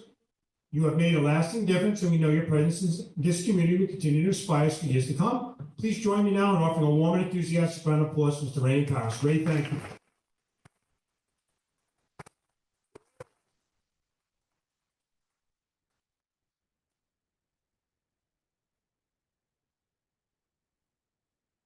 At this time, we're going to have a little celebration time. We're going to take a break for about 5 to 10 minutes. Uncle Joey's Explosion desserts are here. Please take everything on. Thank you very much, and congratulations to all the retirees. This meeting will reconvene in the next 10 minutes. Thank you.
Superintendent's comments. This concludes the superintendent's comments.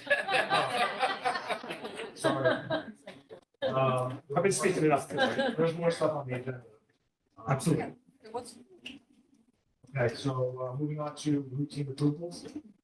Approval of the minutes. Do I have a motion to approve the minutes of the May 13th, 2025 meeting? Mr. Morrissey? Someone second? Mr. Paris, all in favor? All in favor, motion carried. Do I have a motion to approve the minutes of the May 20th, 2025 Board of Ed special meeting? Mrs. Versace, second. Mrs. Maggio, all in favor? All in favor, motion carried. Do I have a motion to approve the warrant reports 119, 121 to 124, 126, 128, and 130? Mr. Morrissey, second. Mr. Garcia, all in favor? All in favor, motion carried. A motion to approve the treasurer's report, April 2025. Mr. Morrissey, second. Mr. Garcia, all in favor? All in favor, motion carried. All right, moving on to section 4, discussions and presentations.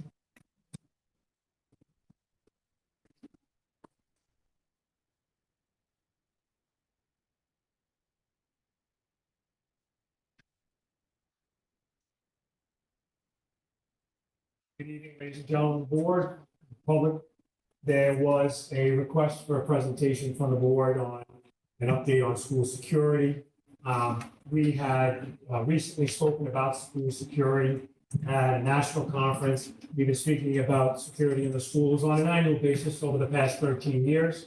And I have shared with the board a teacher version of a presentation. This one actually merges the teacher presentation together with the Atlanta presentation. And I also have some guests that are also with us here tonight, people that spoke with us in Atlanta. So they're here tonight with us as well. So I'd like to talk a little bit about the evolution of security. We've been working on this, and we've been referred to as one of the safest schools in America many years ago, here on national television, a number of different times. And what I'd like to do is I'd just like to start off. I'm gonna ask Dr. LaValliere to begin tonight. And what I'd like to do first is just basically talk about the critical role of school districts in ensuring safety. All right? It is. Dr. Slater, would we be able to move just so? I think it might be easier if the board is comfortable, they can stay with you, or they can join the audience to see these screens better. If that'd be up to the board. I think it's hard for you to see like this, and there'll be a video that's coming up shortly I'd like you to see, and you're definitely probably gonna want to move. That's up to the board.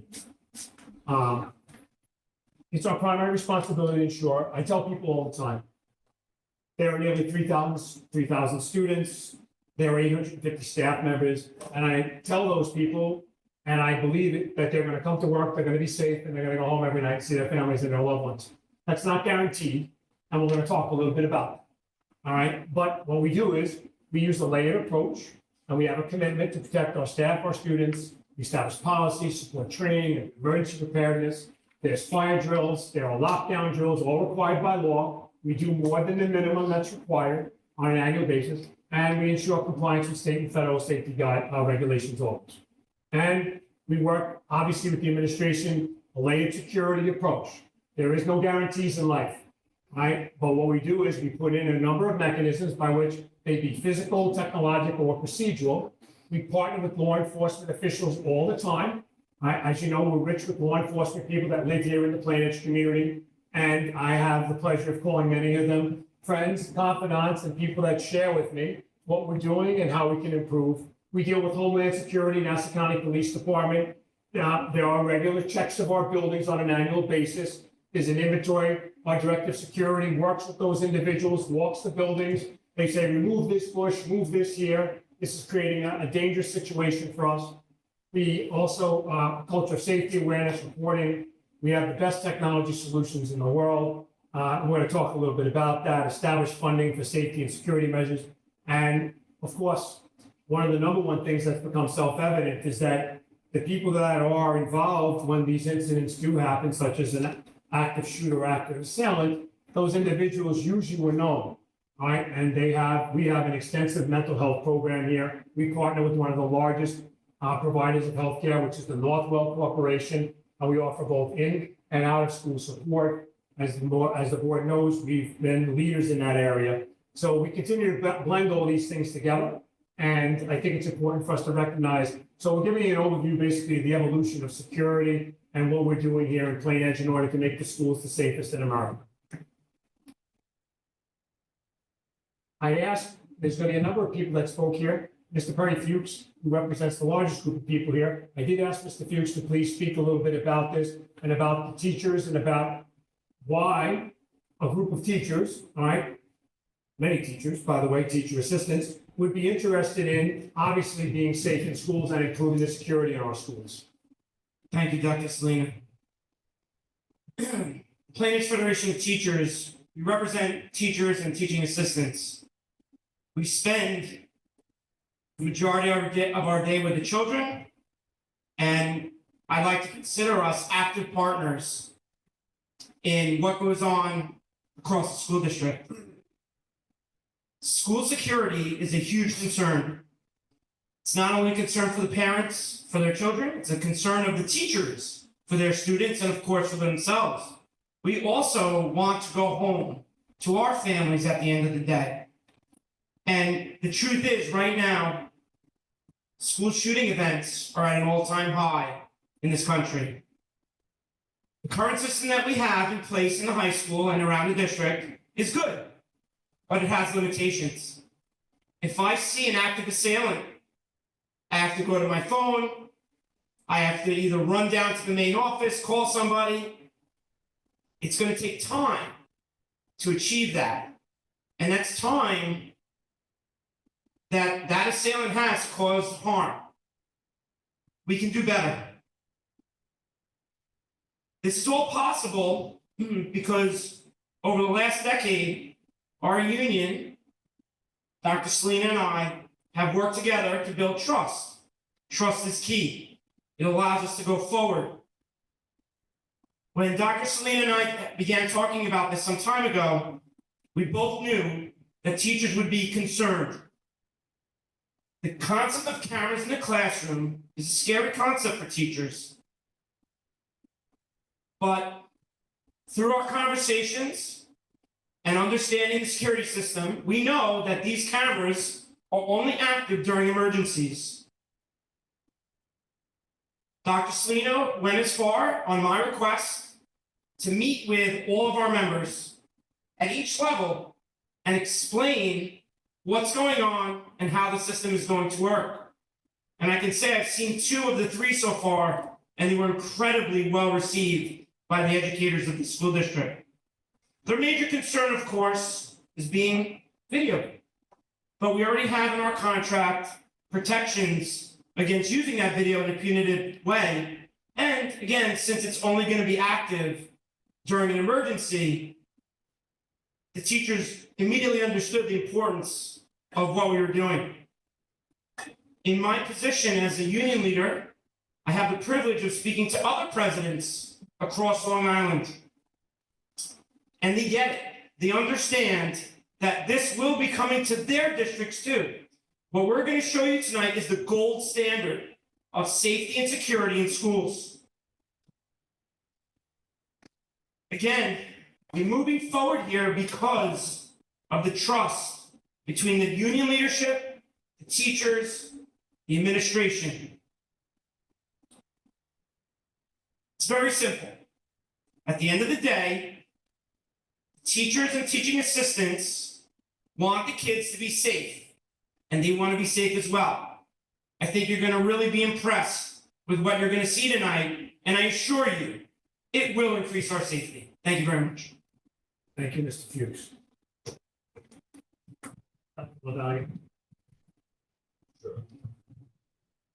Good evening, everyone. For those who don't know me, I'm Kyle Valley, Deputy Superintendent.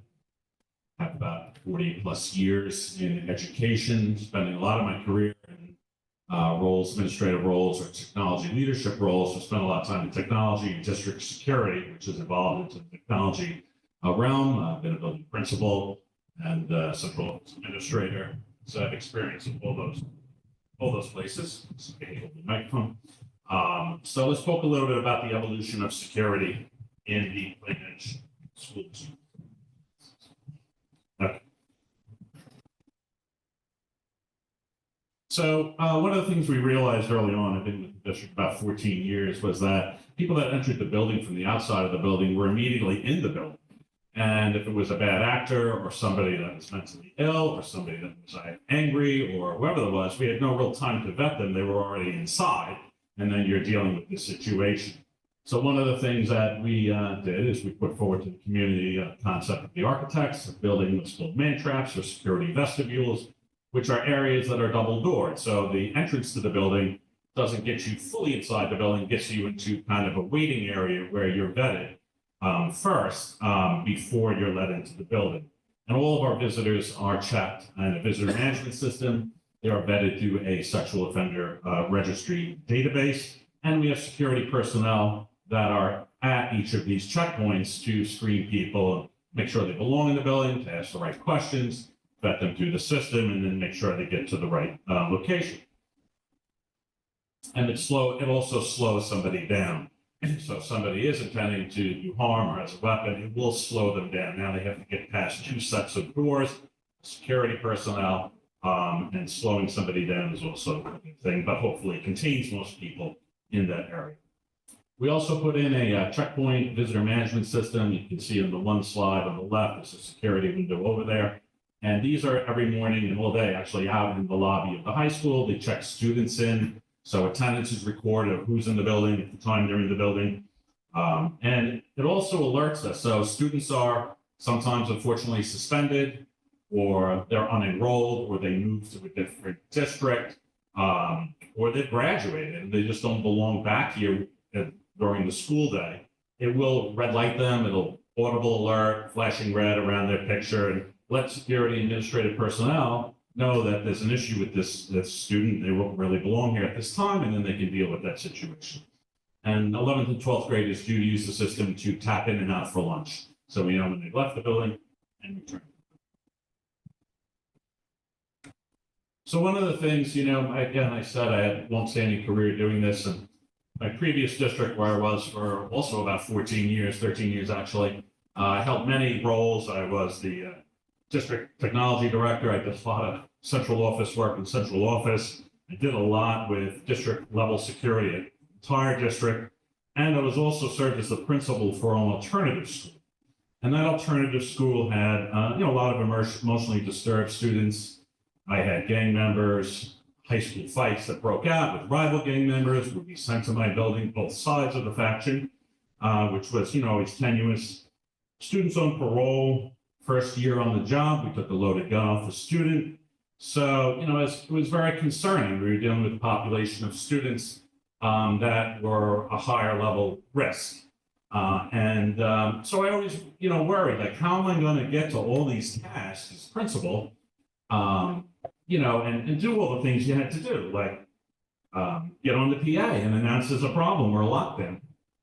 Call central administration, call the superintendent, call 911, send out mass notification to the staff, log into a system to do it, send mass notification out to parents, check the exterior doors, check the interior doors, make sure that people outside aren't trying to re-enter the building, because they could be in harm's way, and also stop people with card access from coming back in the building. All things that took time when I didn't want to be in an office trying to call and remember all these things in a crisis. You want to be going towards the event, trying to de-escalate the situation, like the kid who took the loaded gun off. And, so we reached out. We had a security integrator, Intralogic, local integrator, actually Massapequa, and they were handling already our video surveillance, our access control, our fire and burglar alarm systems. So we talked to their owner, Lee Mandel, and his team, and we asked if they could work with us to develop a system that would automate these tasks. A one-button lockdown is what we termed it. Can you create for us a one-button lockdown? And they were able to do that. They integrated with our fire burglar panels and everything else in the system, the EMS system, and we were able to integrate with our PA, lock exterior doors automatically, disable card access. We put strobes on the outside of the doors so staff would know hey, this is an emergency event going on. Don't be standing outside this door waiting to get in. You know, you might be in harm's way yourself. And it automatically contacted security, administration, police, parents, and ultimately saved time. So administration, again, could be dealing with the threat, working with law enforcement, and not in an office trying to, log on to various systems, make various phone calls, interact with the PA system. And ultimately, it was adopted by 51 of the 56 school districts in Nassau County who saw what we did. We were leading edge. We always have been leading edge in security here. And they replicated it. They really loved what they saw. We've been recognized many times by national media outlets who have come to see what we're doing. And recently, I'm sure the school board and various educators have seen our onboard article as a result of our presentation in Atlanta as being one of the safest schools in America. And again, it's not just one thing that we do. We always look for a multi-layered approach to security and safety, and then also integrating into that cutting-edge technologies ultimately to protect staff, visitors, and students. Another evolution was the system initially could lock the exterior doors, and I struggled with this in my previous district, very old building, right? Where were the keys? Was it in the teacher's coat jacket? Was it in the purse? Was it in the closet? Was it in the desk drawer?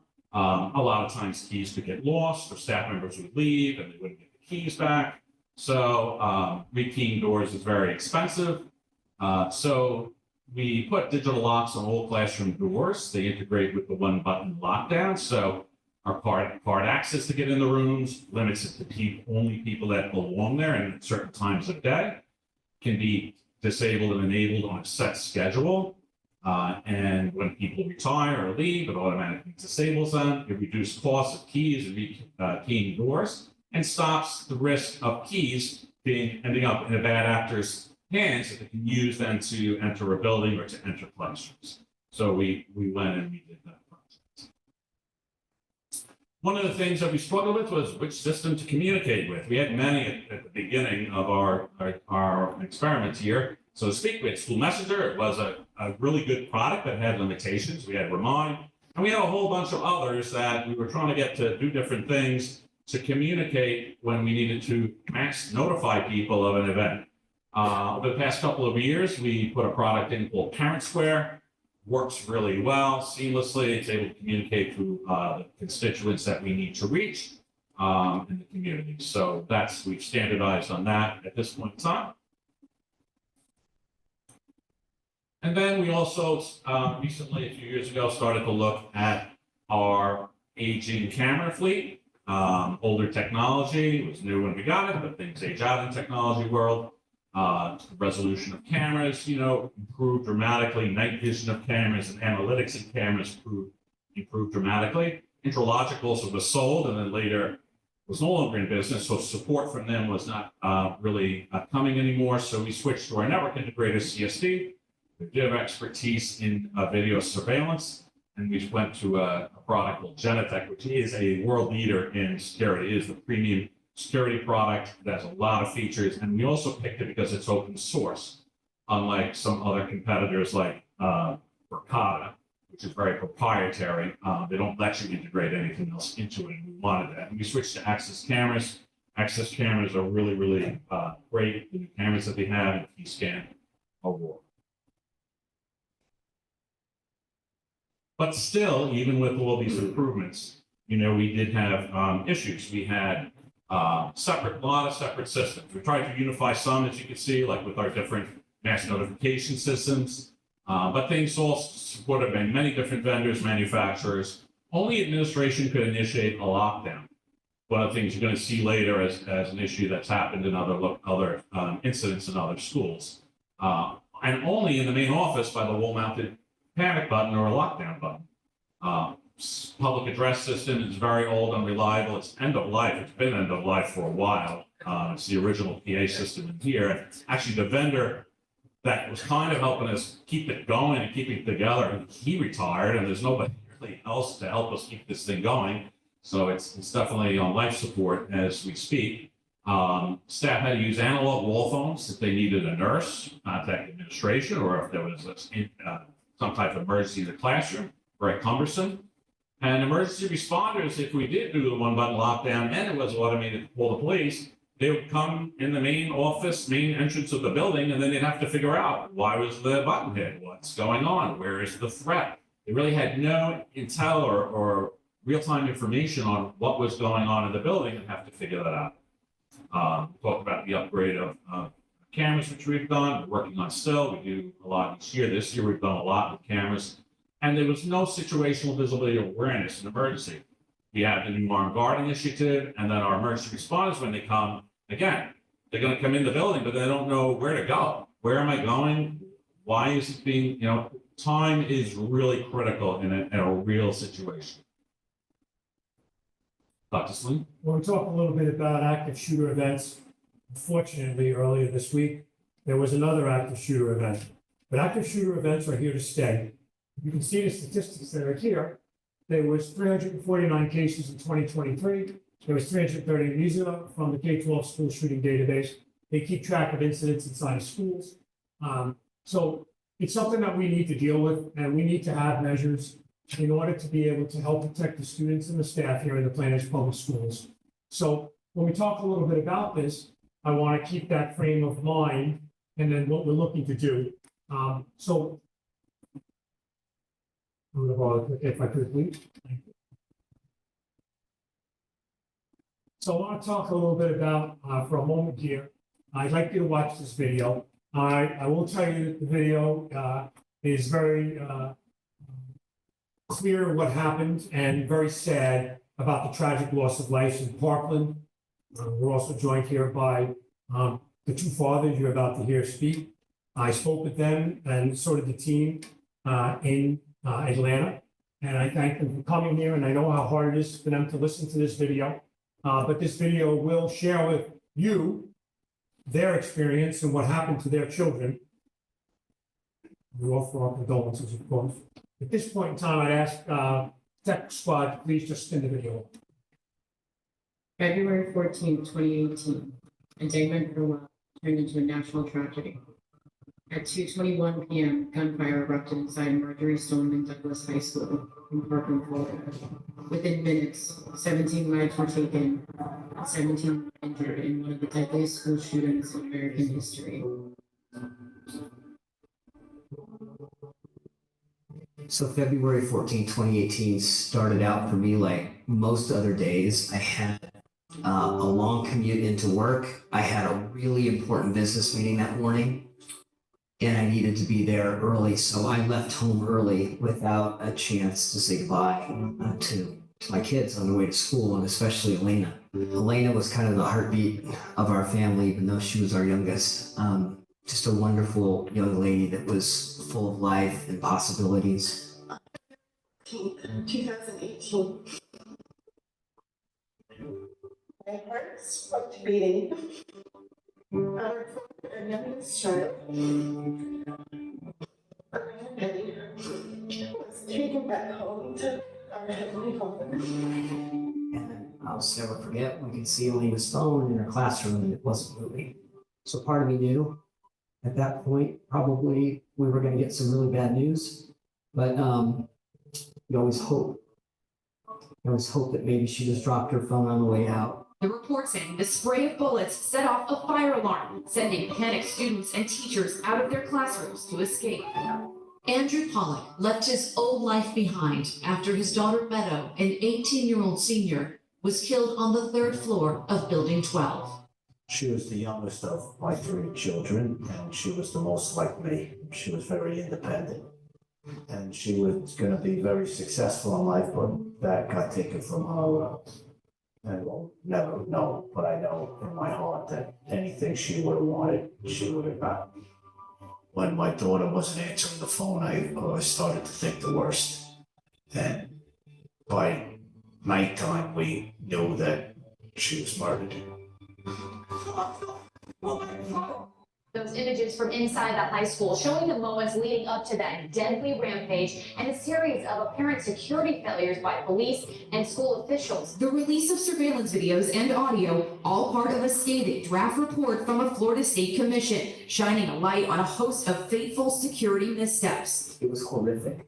law enforcement was disorganized and chaotic. The school district didn't know how to respond. If we can't protect our children in schools, then who can we protect? Doors unlocked, the gates open, allowing crews to get inside undetected. He got into the 1200 building because that door was unlocked and unstaffed. And then we say that that is a security failure. A campus security monitor failing to call a code red after seeing crews carrying a rifle bag. You can't really make a difference moving forward if you don't look into the failures. We're able to dissect that day and come up with real solutions that make a difference today. The more we learn about him, the more we're realizing there were a bunch of mistakes made by the school district, by law enforcement, by others that could have prevented what happened in Parkland. That's the real sad thing here, is that this could have been prevented. One of the things we learned after the tragedy was that there were warning signs. All of these tragedies, it seems like there are warning signs. Unfortunately, the school and law enforcement weren't talking to each other. The killer had been violent in school for many years, and the school refused to do anything about it. Law enforcement had visited his home 42 times, and he was never arrested. Every red flag you can imagine.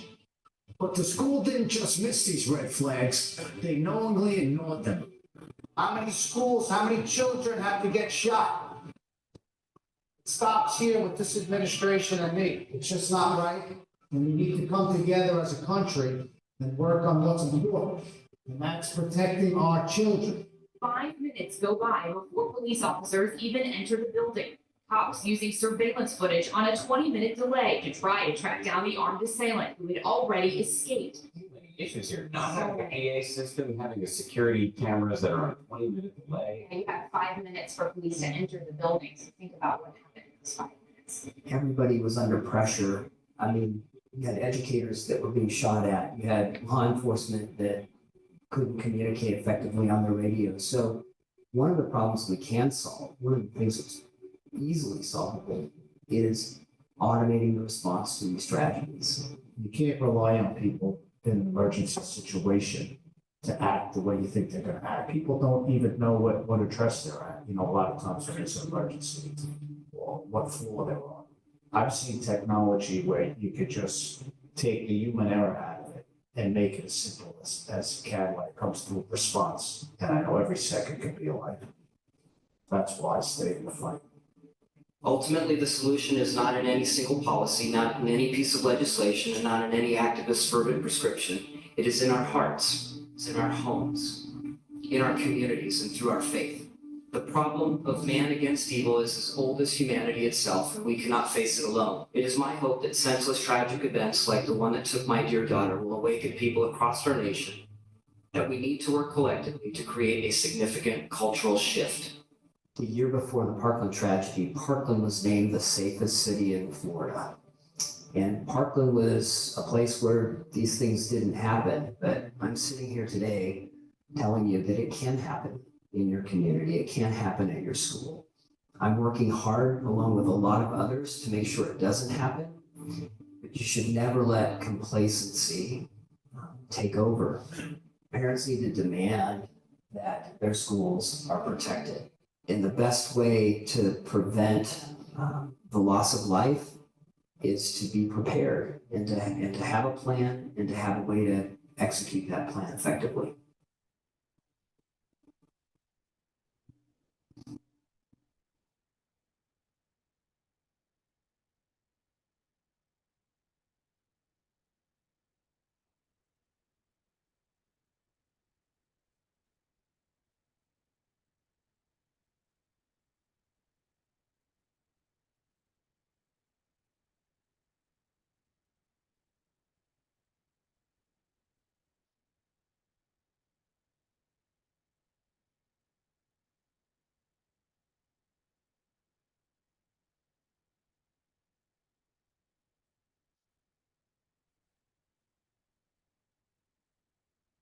I use that to set the tone today, just to kind of talk about the severity of what we're dealing with on a daily basis throughout the United States, specifically in our public schools.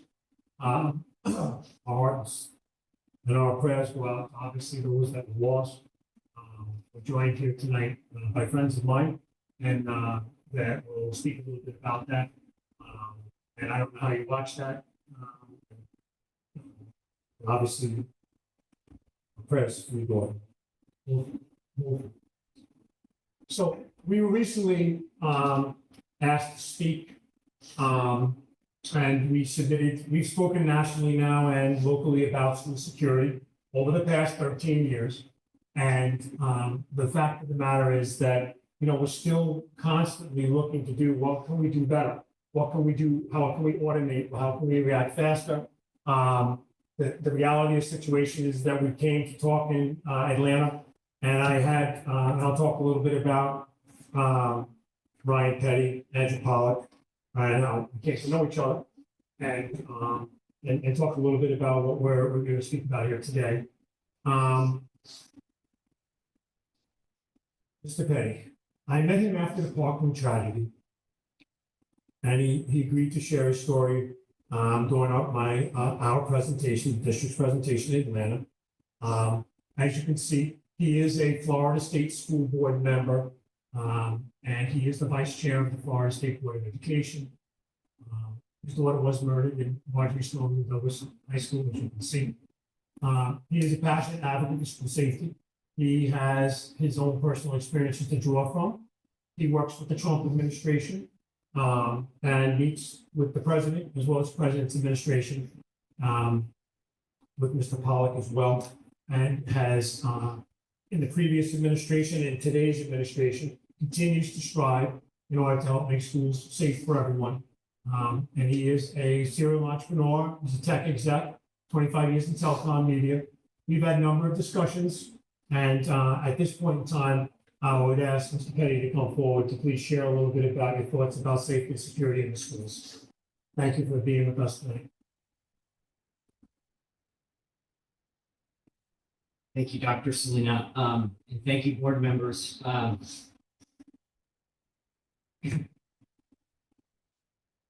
wasn't ready for the video. Sorry.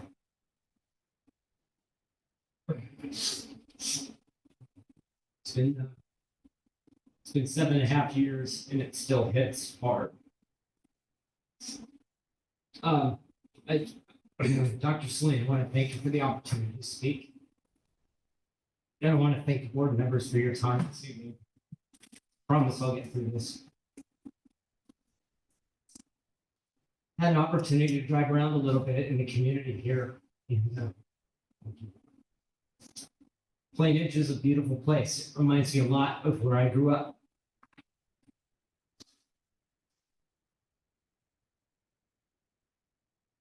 Reminds me a little bit. I know the trees and the floor and the fauna are different, but reminds me a little bit of Parkland on February 13th, 2018. As I tour the country talking to school boards, just like this one,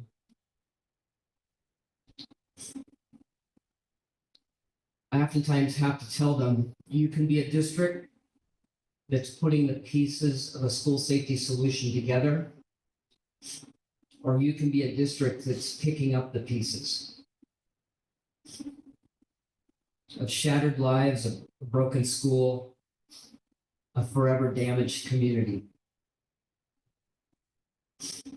I think as I travel around the country, and I've done so on my own, and in 2019, I went around the country with the Secret Service, talking about and trying to encourage districts that had not yet had a tragedy to put the pieces in place to prevent a tragedy.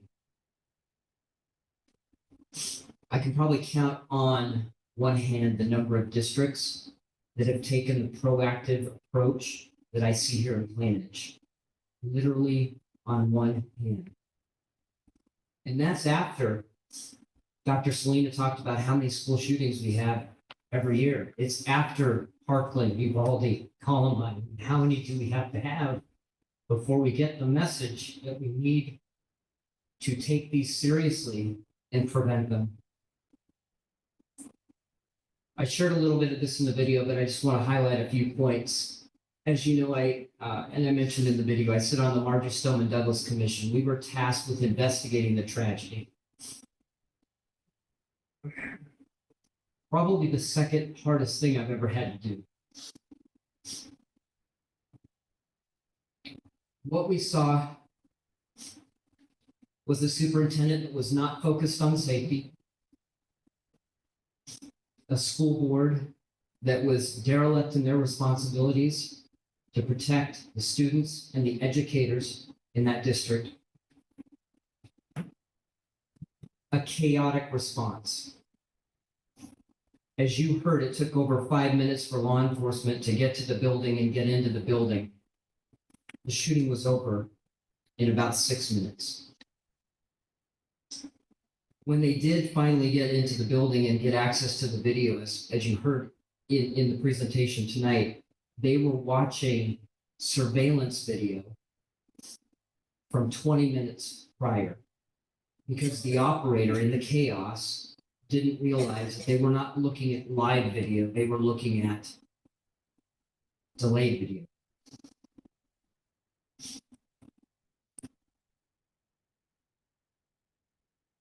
Responding law enforcement had no idea what was going on in the building. Even the school resource officer that was there was providing bad information. There were literally hundreds of 911 phone calls as the only source of any kind of helpful information, and they, as Andy Pollitt said in the video, they didn't know sometimes what building they were in, or what classroom they were, how to describe the address. Many of the students didn't know the address of the school. We can do better than chaos. I don't expect for one moment for our educators to be first responders or trained like law enforcement or our SWAT teams that respond to these incidents. They're not. So we need to give them the tools. We need to give them the capability to call for a lockdown, and then we need to give them clear instructions and the students on what to do to protect themselves and to stay safe. I'll end by saying this. Thank you for being a district that is trying to put the pieces in place rather than a district that's picking up the pieces after a tragedy. Thank you.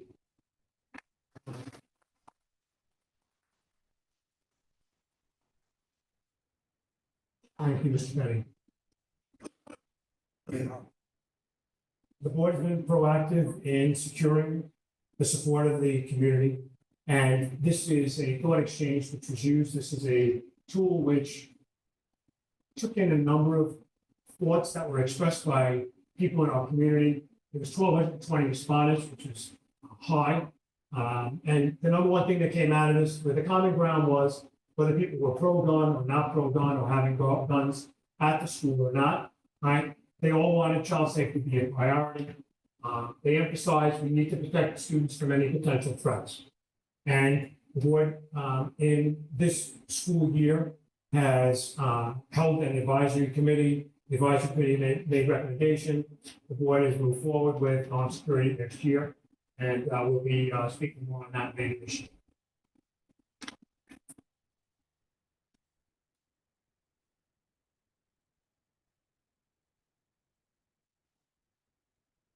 So part of what we tried to do, obviously, is look at modernizing some of the things that we needed to bring up to date. We have partnered with a variety of security manufacturers and integrators to bring our current security systems up to overcome some of the limitations that we have with our current system and some of the things that you see were deficiencies in Parkland. So some of the things you're going to see forward of this slide will address some of those.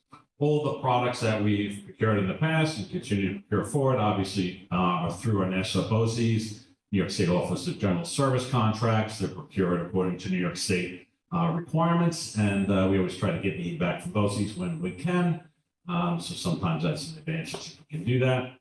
And every year we put forth funding approval to the Plain Edge community in the annual budget vote for security initiatives or security projects.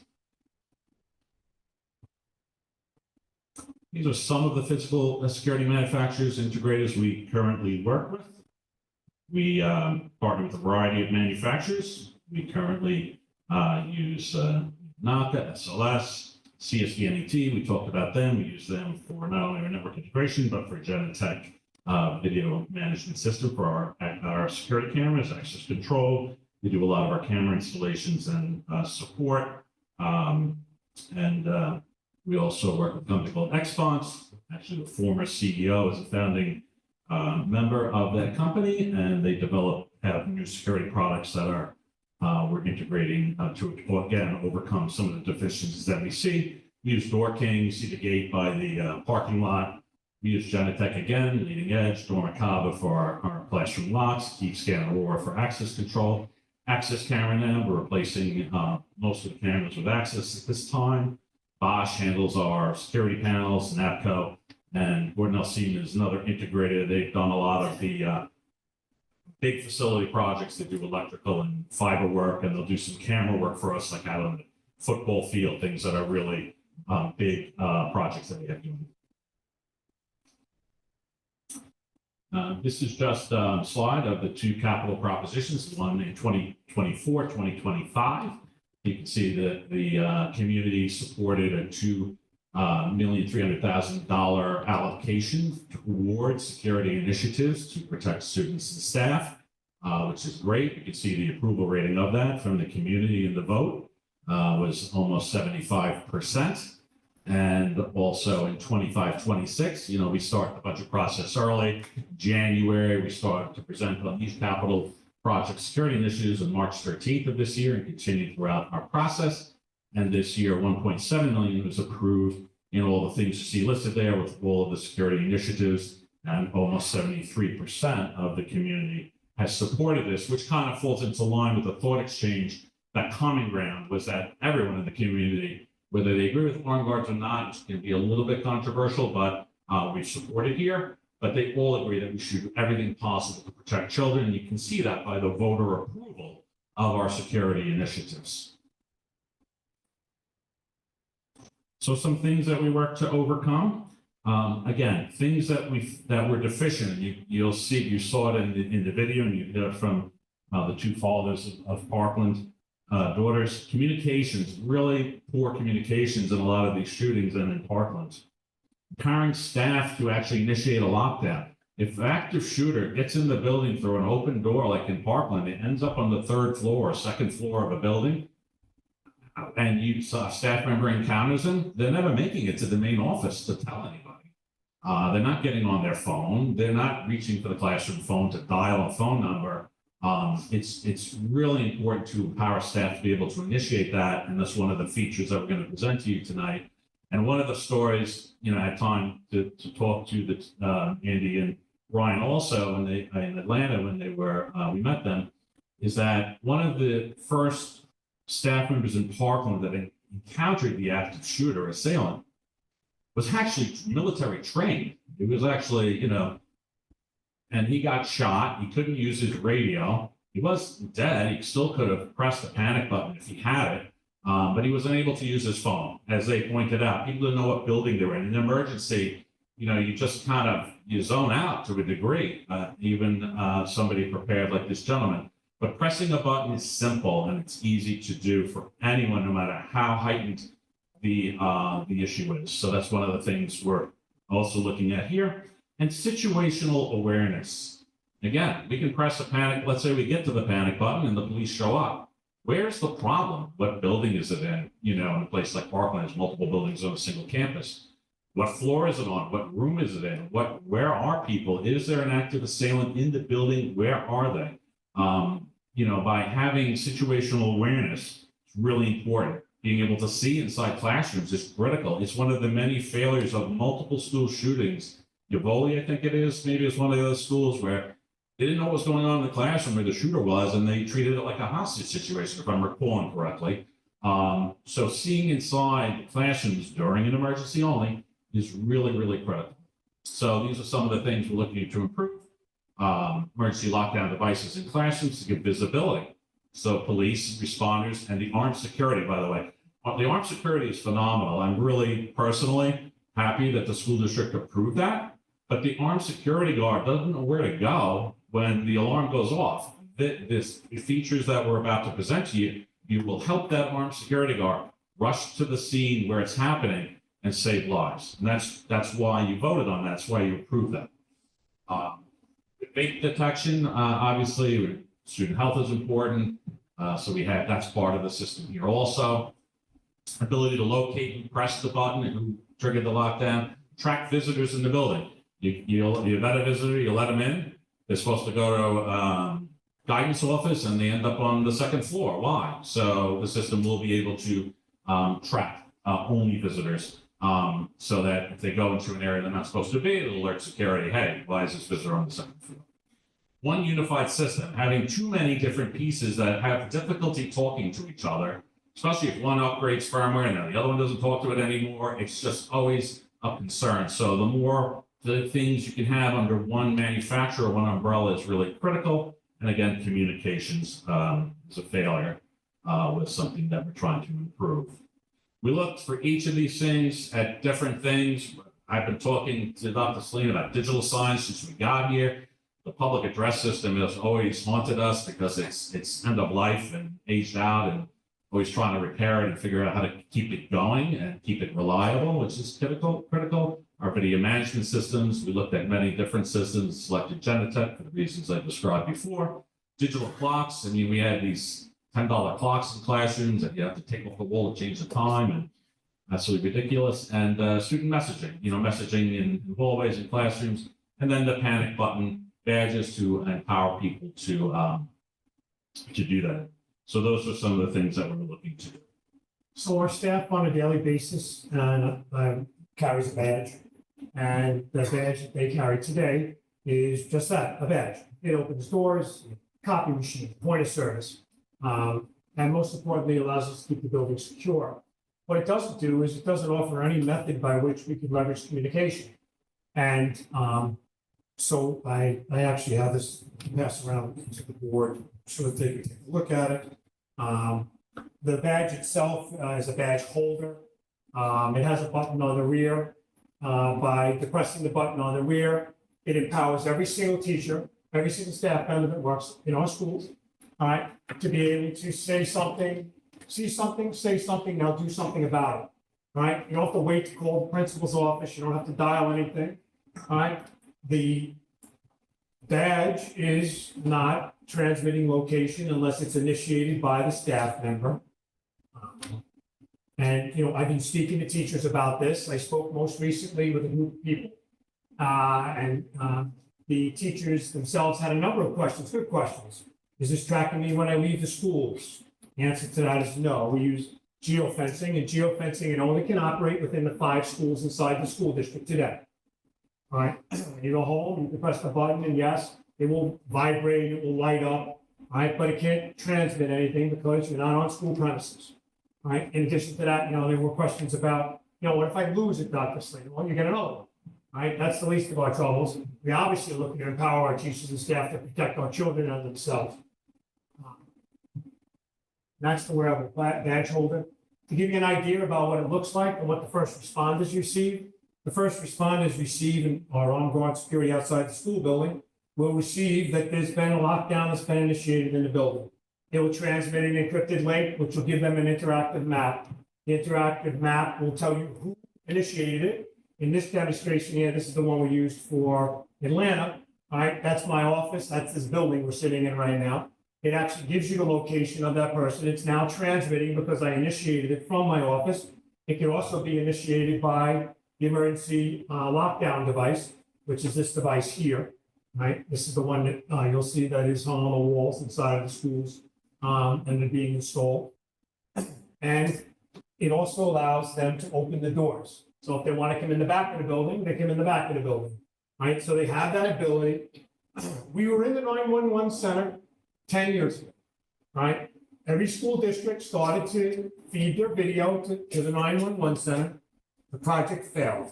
It didn't work because there were too many problems with technology. This year, there's no thinking involved. They basically click on the link. All right, you can actually, this here is the classroom emergency lockdown device that I was just speaking about. And people asked about, these are the lockdown devices. This is a camera. This is the one you see typically. They're installed in this room here. right? This here is actually an emergency lockdown device.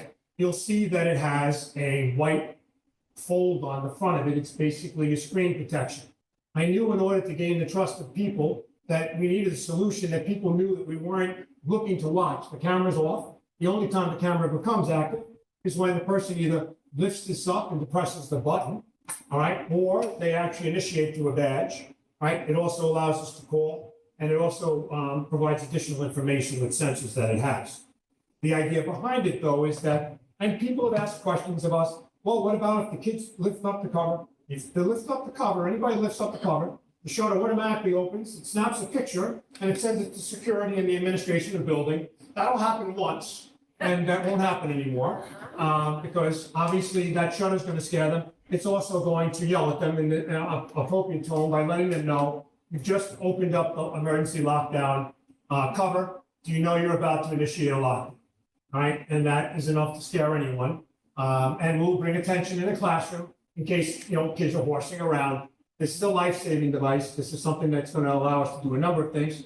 Plus, with the new laws about temperature monitoring inside of classrooms, this also has the ability to do that. Vape, CO2, and a number of other things. But I wanted to talk a little bit about it. All right, these are our class hallway PA, clocks, and also communication systems. All right, you'll see them. They're actually mounted in this room as we speak. There's double-sided in the rear of this room, and there's a single-sided on both sides here. Those also have shutters. The cameras are not on. The only time the cameras are on and can be on is if a lockdown is initiated or an emergency event. The most important part about this is that communication was a major failure in all of the active shooter incidents that took place that took the lives of people, right? We want the police to be able to see inside the classroom immediately, all right? Not only do we don't want to wait, we want to know what room I'm in room 221, and all right, they can now see directly into the cameras. There'll be 2 cameras there. They'll be able to see, is everybody okay, what's going on? And I want to be clear about this. So people ask, are there cameras being installed in the Plainedge Public Schools? So the answer is there are emergency lockdown devices being installed so that when there is an emergency, right, there is the ability for the first responders and administration to be able to see into the room where it's happening and to be able to offer help. This is in no way violates any child privacy issues or FERPA. We've done a lot of research on this. I think it's very important for us to recognize that what this is about is having situational awareness and visibility into our school so that we can save lives together. So these are 2 of the major devices. And at this time, what I'd like to do is, I'd like to introduce to you someone who's going to speak for a moment. I'm Chief John Arresta, who's a friend of mine. And I met actually probably about 8 years ago when he came. John, thanks for being with us tonight. When he came to visit our school to see the one-button lockdown system in place. He also is past New York Association Chief of Police and was responsible for a number of people, first responders, police officers. So I asked him to come talk a little bit about situational awareness and how to expedite response and the tools that we're talking about here today. John. Good evening, everybody. Thank you for having me, Dr. Selena, Board of Education. I appreciate your time. As the doctor said, I've been in law enforcement. I just retired after a 40-year career. I retired as the chief of the Malibu Police Department, which I was chief for 18 years. The longest serving chief in Nassau County at the time. I'm past president of the New York State Association of Chiefs of Police, which encompasses over 586 police departments in New York. Past president of the Nassau County Municipal Police Chiefs Association. I'm still on the board of both of those.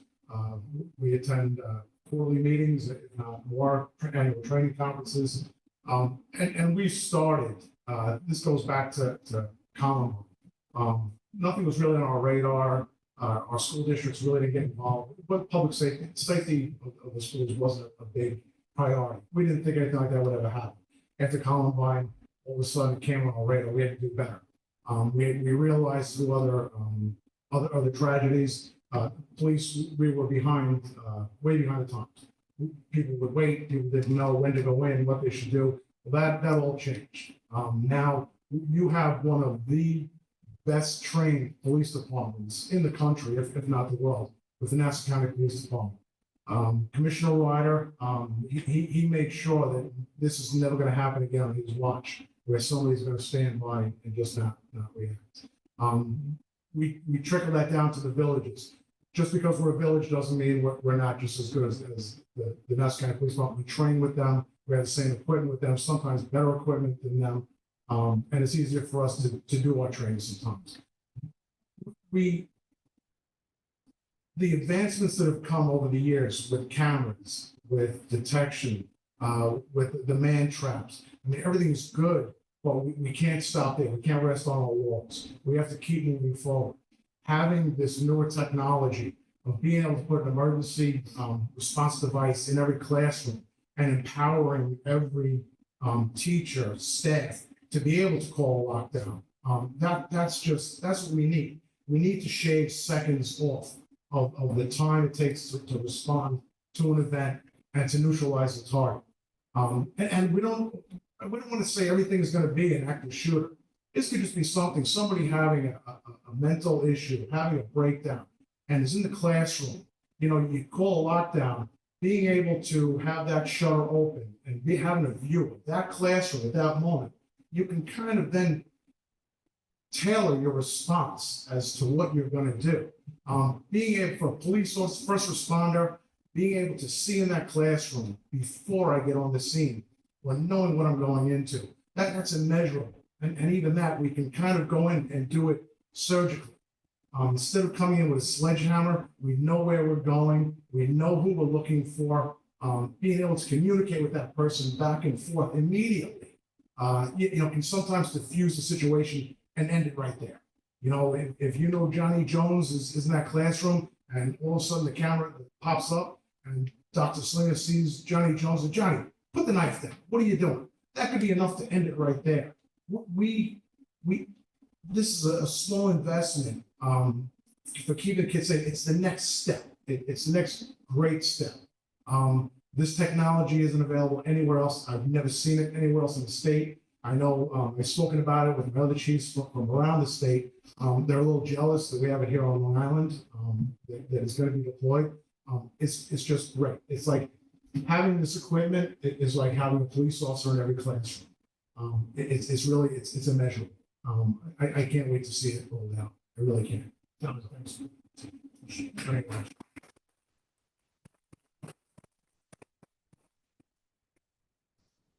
Thank you. So these are some of the components of one section of what we're trying to do, again, to address some of the deficiencies that we have to enhance our communication system. You see in the left-hand corner, the classroom emergency lockdown device Dr. Slinger showed you before. We obviously still have panic buttons that are wall mounted, the desk version of that. On the top, you see door ajar. I know this came up, questions by the board, wanting us to address the door ajar situation, which is part of this plan, and actually is really important because in Parkland, for example, the assailant did get in through open doors or doors that were left open. So that's part of this ecosystem as well. The displays with Dr. Slinger showed you, the wearable panic button badge holders. Strobe lights, really important again, so people know there's something going on.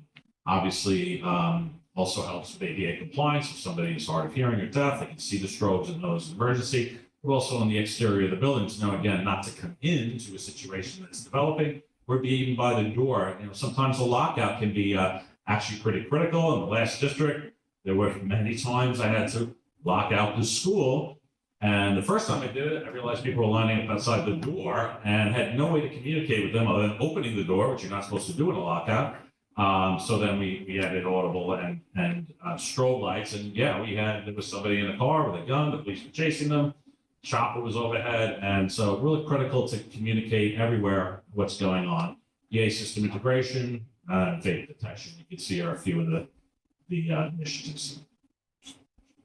Visitor management. With the new system, obviously, we still check the sex offender registry, but in this look, again, as I indicated earlier, can track the location of the visitor to make sure they have not wandered off or stayed in the building in an area they're not supposed to be. There is a web-based platform that we can use, administration can use, there is an app we can use, has some communication tools and features. So that's part of the system also. And Dr. Slinger. So the future of school security you know, when we talk about the future is definitely bright. And we need to do a better job. The system that's in place today is good, but as I shared before, it's 13 years old, right? It's been going on for many, many years now. And yes, people are looking for options.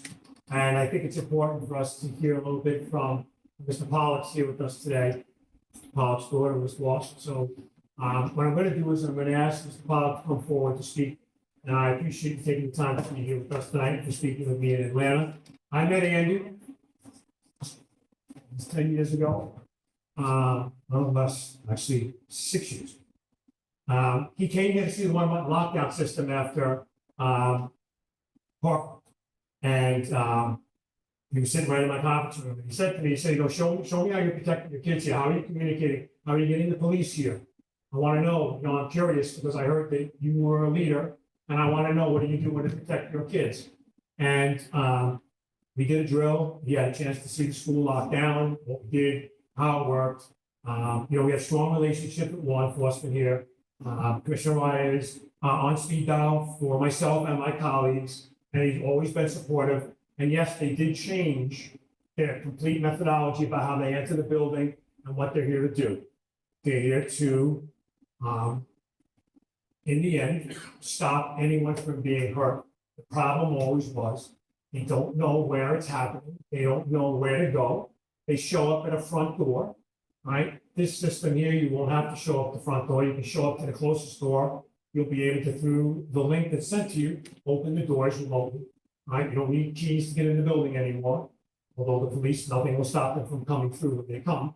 No one needs to meet them anymore.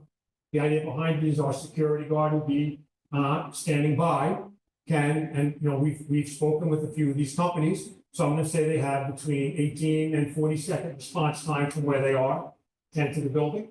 They'll have this information. They'll know where the problem is initiated from. We'll be able to give them a live feed. They'll have a map, be mounted in the car with an iPad. That's a cellular device. And I think it's important to listen to what Mr. Pollock has to share, who is he has had the opportunity to meet with President Trump and has spoken with the Education Department with McMahon. And he continues to support, obviously, making schools safe. I know he's going to be working, obviously, with the president on a task force that is going to be starting in the near future. And during the first administration, he had the opportunity to work with him, and that continues today. So, Andy, I would ask you to speak at this point in time, and I appreciate it. Thanks, Ed. First, I want to thank the district for inviting Ryan and myself here to be able to talk and tell our stories. As you can see from that video and Ryan's speech, it's very emotional for us. It's like it happened yesterday. I can't tell you in words how bad it is and how painful it is to have one of your child murdered. It's just, you can't comprehend it. So I feel honored to be able to work with this district because they really put it at the next level of safety for people always forget our teachers and faculty. They're always mentioning the students, but we want our teachers to go home to their families too at the end of the day. And I don't know if you guys know, by the way, I'm talking, I grew up right down the road in Oceanside, Long Island. So you guys can understand me. I go around the country and a lot of people, they need like subtitles while I'm talking, but you guys don't need any subtitles here. So my daughter, Beto, was born right down the road in Rockville Center. And I don't even know if Mercy Hospital is still in business. Yes. She was born in Mercy, and I thought I was doing the right thing. Everyone's moving down to Florida. My family moved. About 2000, we moved my family down to Florida in Parkland. Parkland rated the safest city in Florida when I moved there.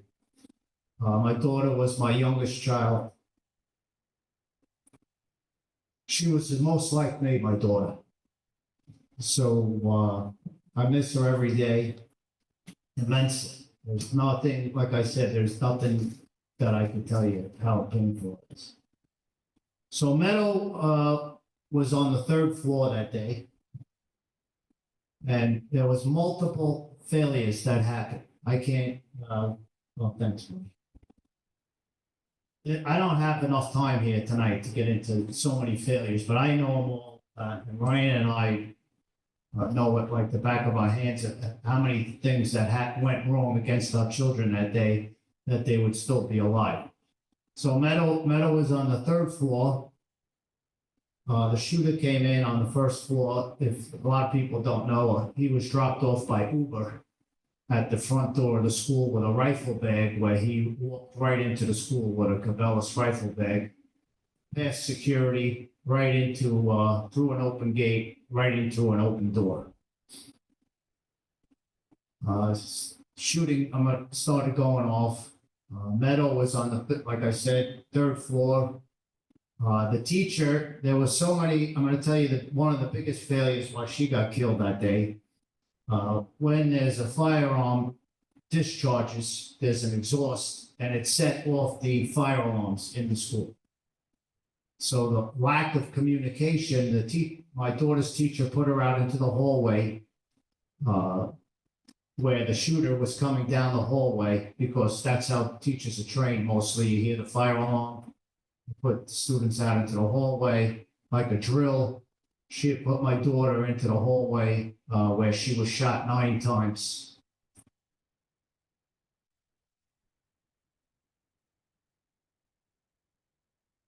She tried to save another student by shielding her, but bullets actually went through my daughter and killed the girl underneath her. So after that, you know, you inhale a lot when your child gets murdered. And the next week that went on, I heard my daughter's voice in my head. She said to me,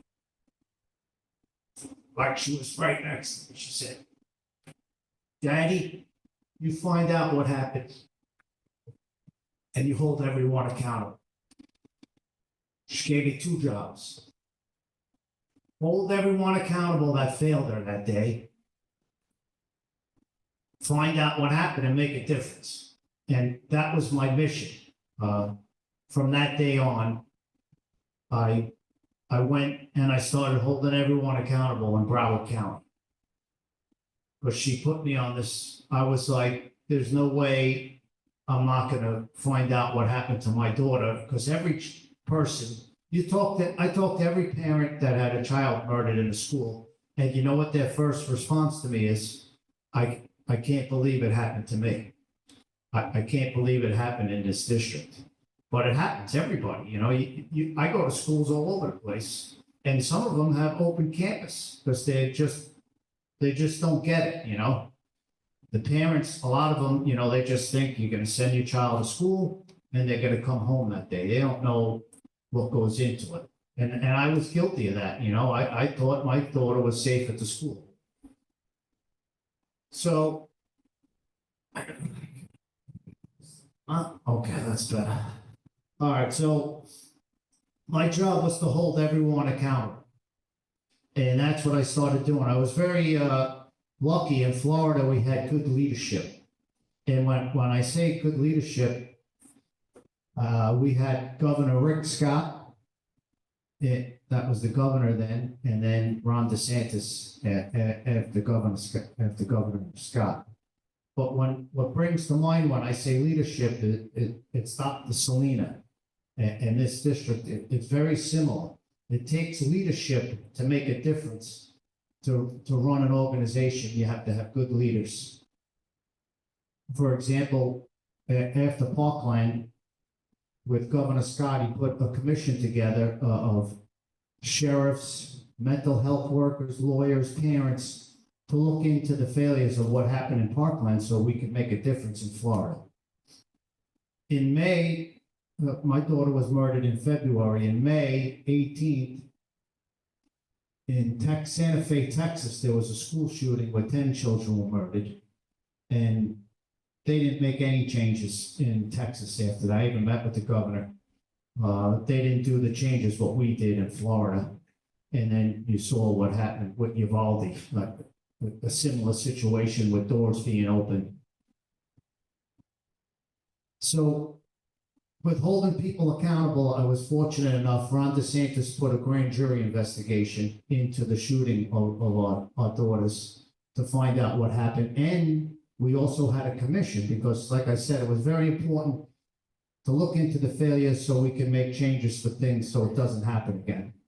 A lot of times I get a lot of pushback from gun activists because they're always looking to blame the gun. But when you blame the gun, you can't make a difference because you're not going to get every gun off the street in the country. But you can look into failures and make differences with protocols and technology that can actually save lives. So Governor DeSantis put a grand jury investigation into effect. He removed these are all people that failed our daughters from not being prepared beforehand.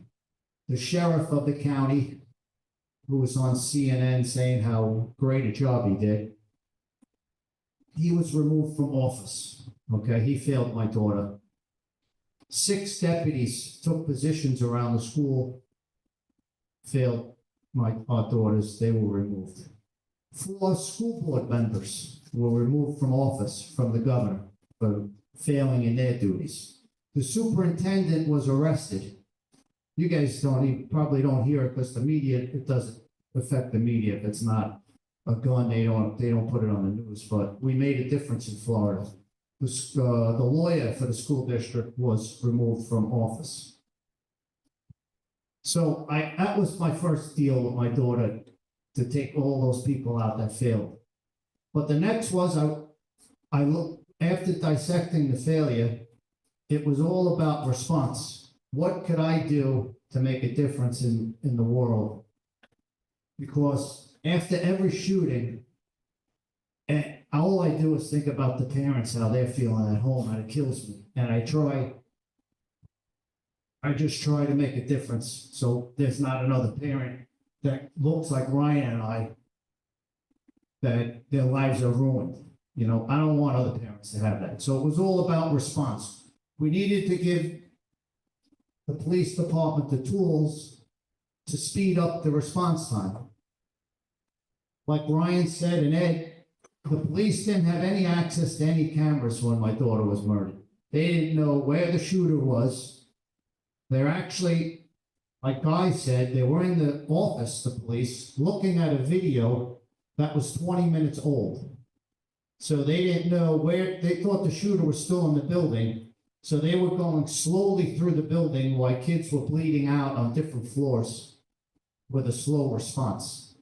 So we needed to speed that up, and I worked with technology to give the department access to cameras so that would speed it up.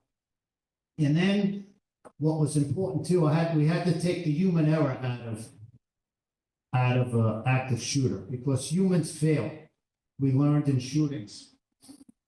There was 6 people that could have saved my daughter's life with the radio. All they had to do was say 2 words, code red, and they couldn't do it. We had a deputy at the school, he hid behind a wall for 40 minutes with his bulletproof vest on and a firearm.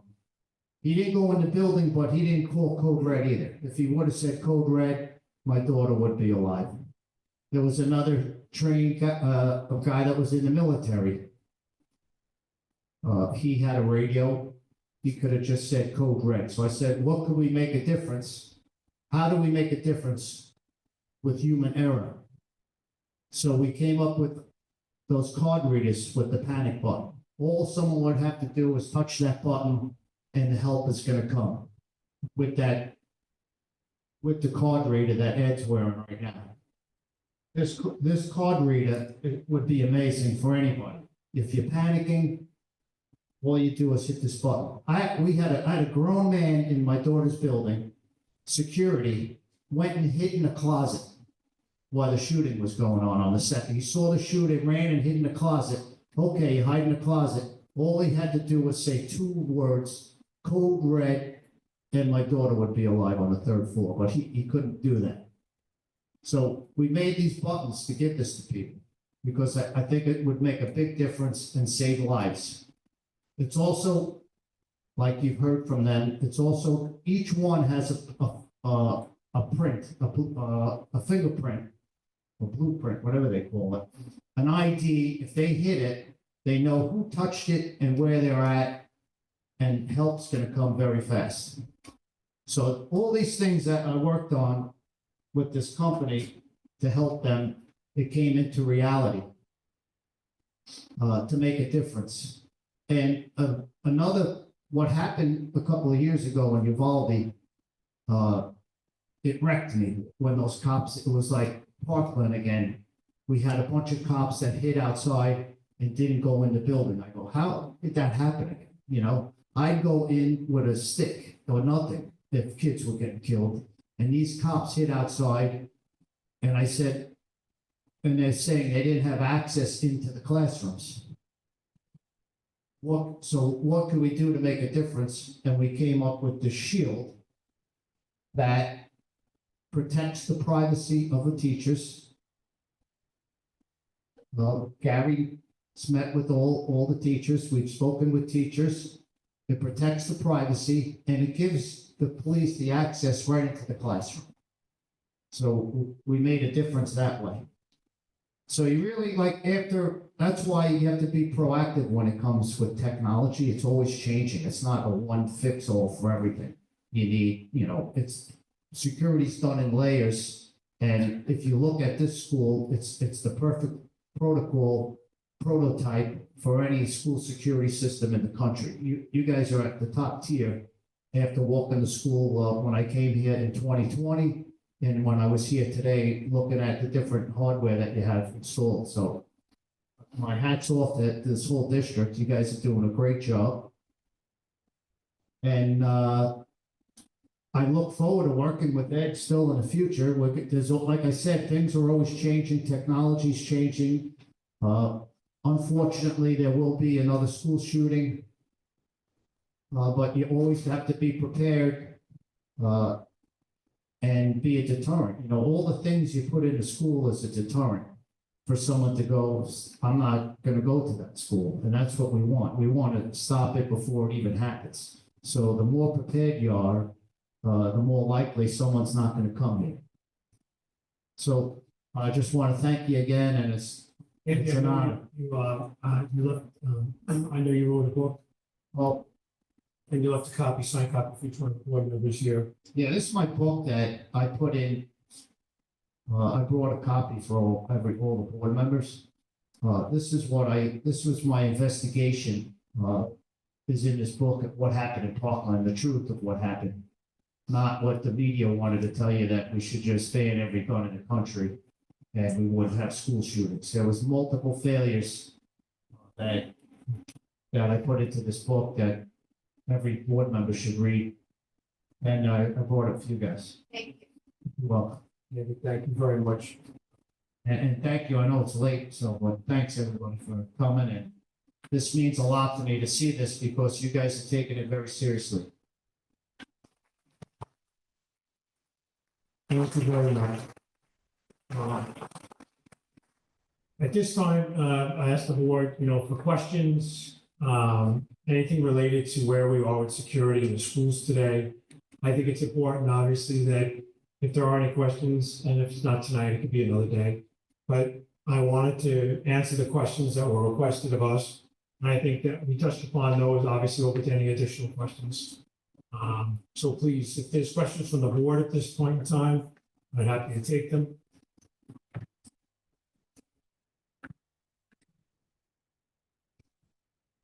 So one of the things I think, is obviously presented here, because there are questions by parents. We were unable to answer that. We weren't really clear in the details. But I think, one of the other things I thought that was important that was mentioned was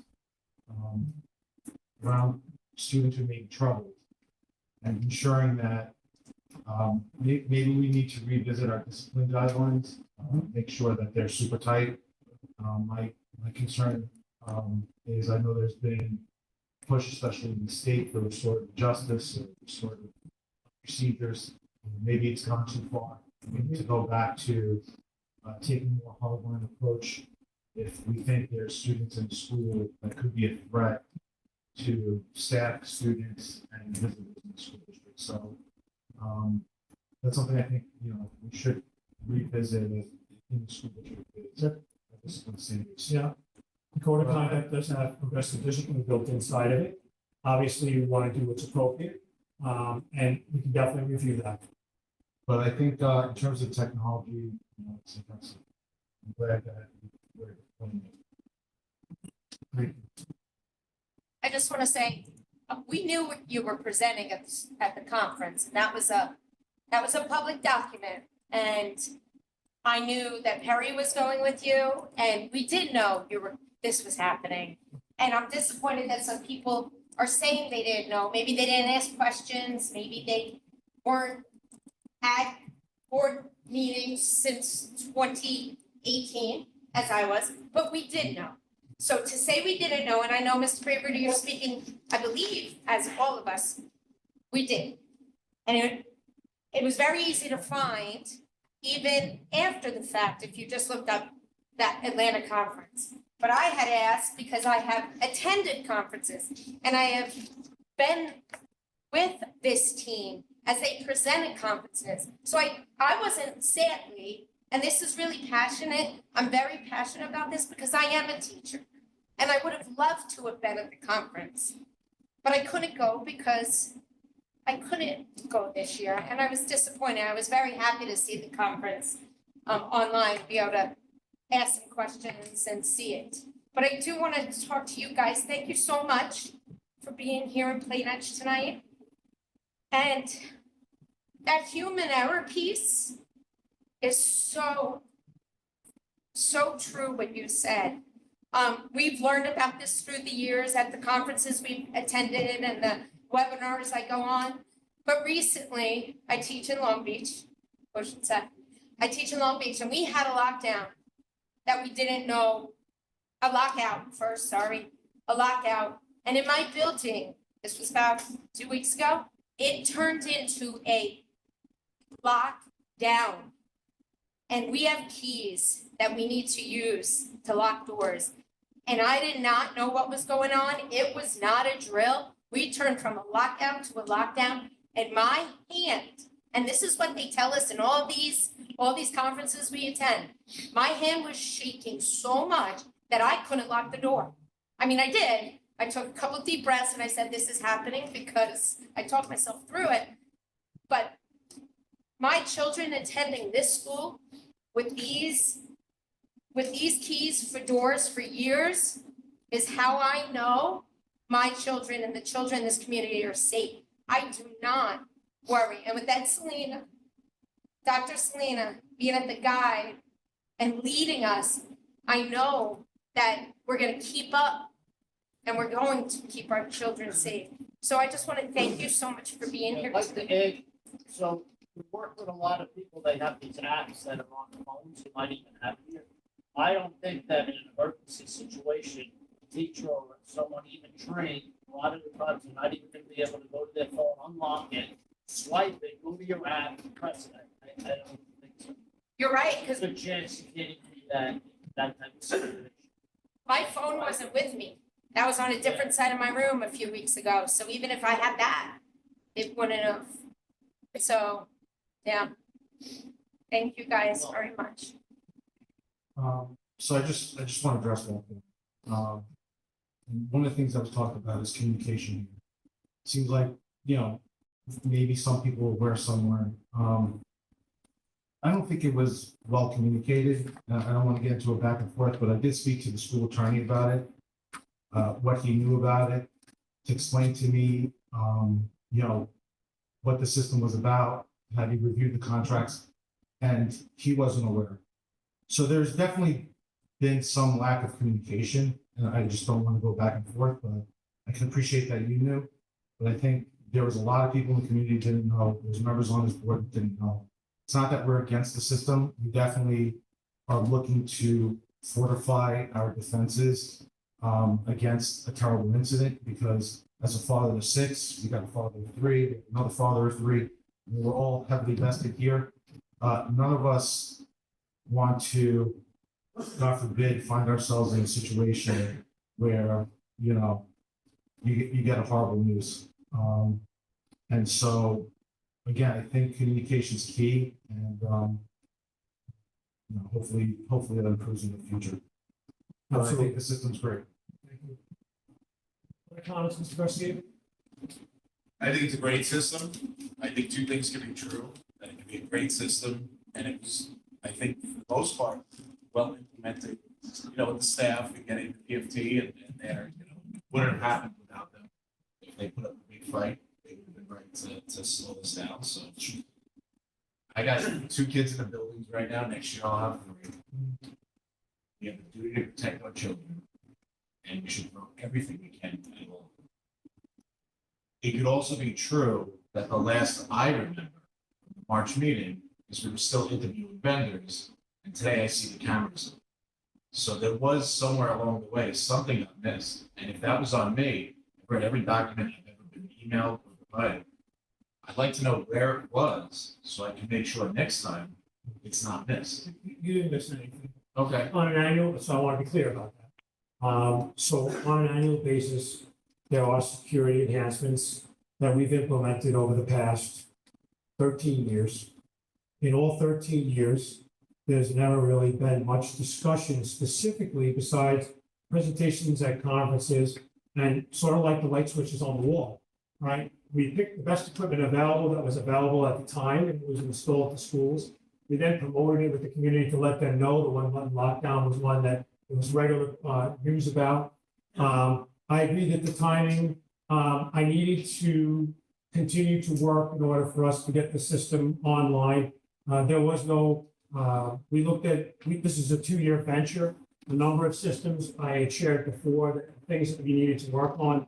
Our PA system was one of the ones I had great concern about. Paul retired. I know Paul for over 25 years. Thought his son was going to take the company over, but his son decided he didn't want to do that type of work. And now, you know, we're relying on other people flash patching the system.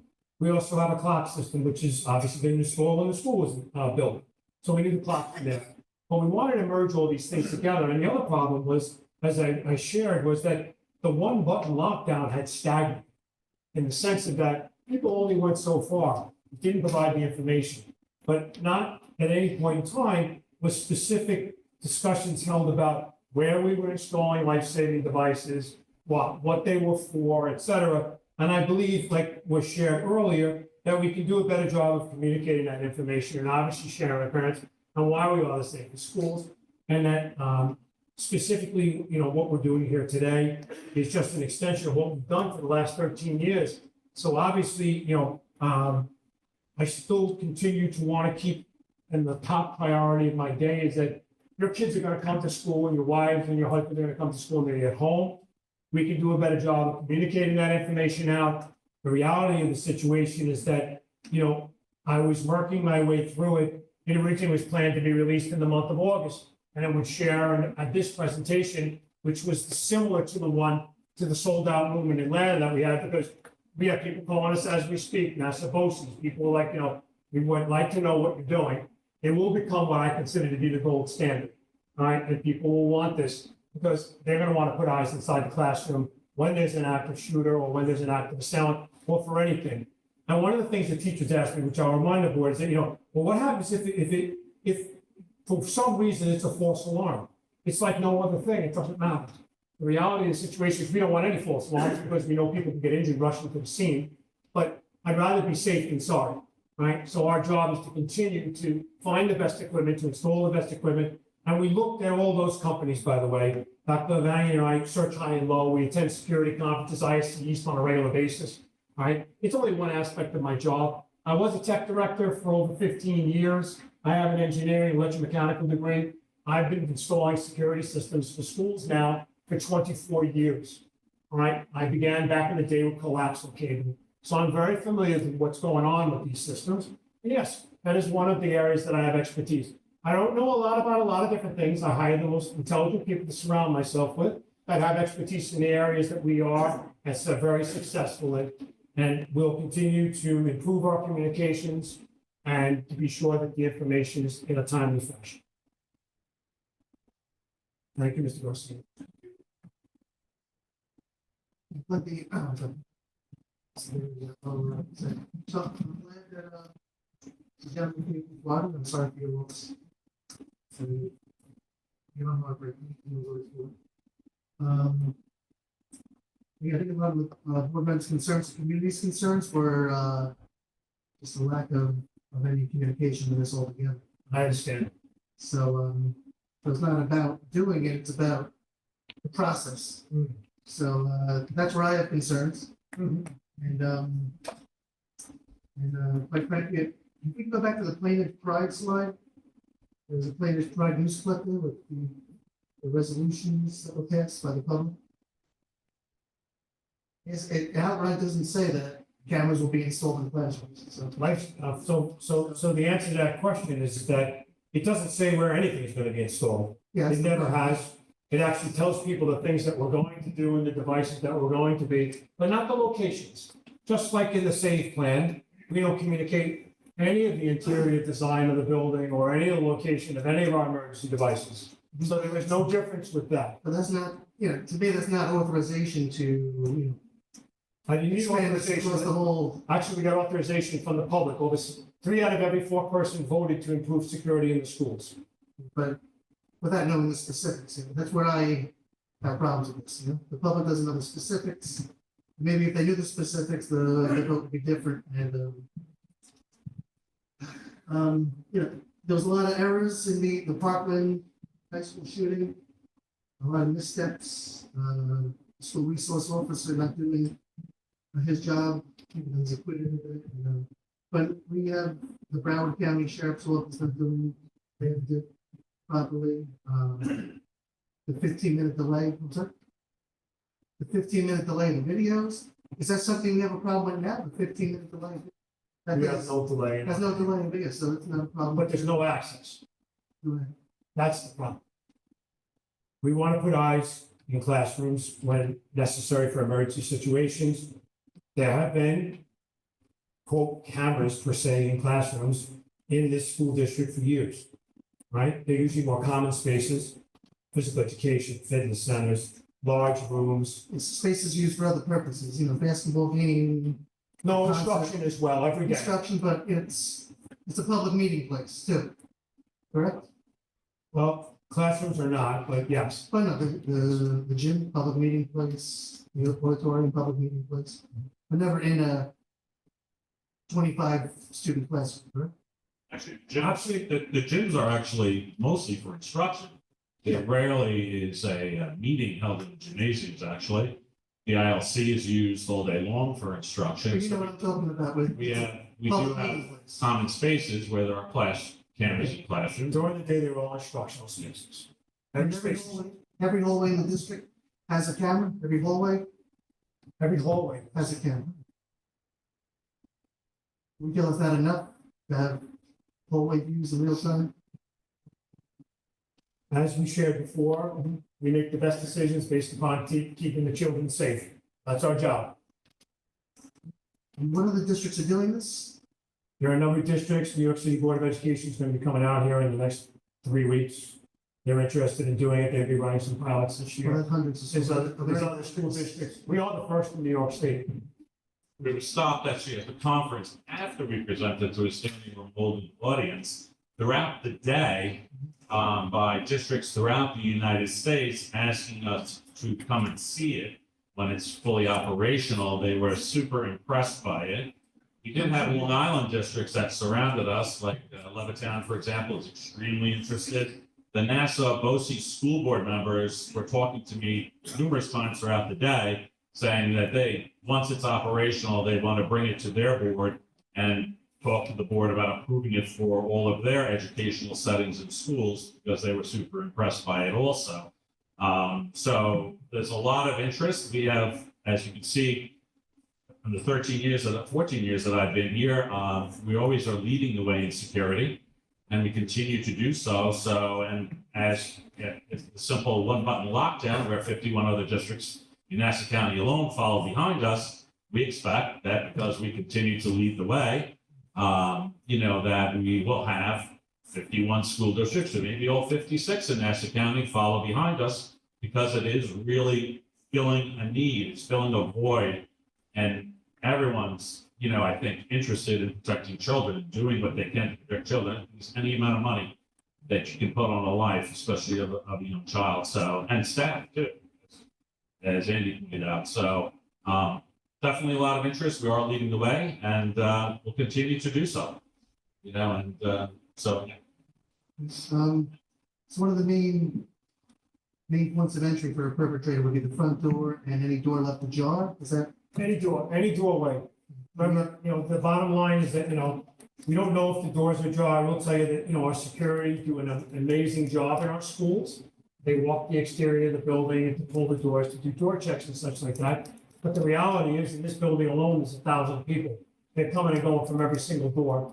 We need to be able to tell if those doors are closed appropriately. We need for our security personnel to know that they are closed, so we will have the ability to do so in the near future. And the door jars, you see alerting will be a function of the system also, so somebody can see that the door has been held open and go and look and see what's going on and reseal the door. Don't we have door jar sensors already? We do not. No, okay. I think that was added years ago. Right. So that's not nice.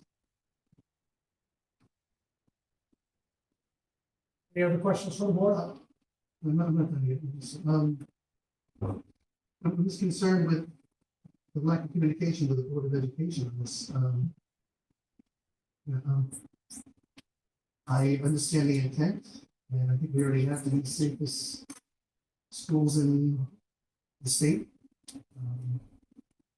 I feel our staff should be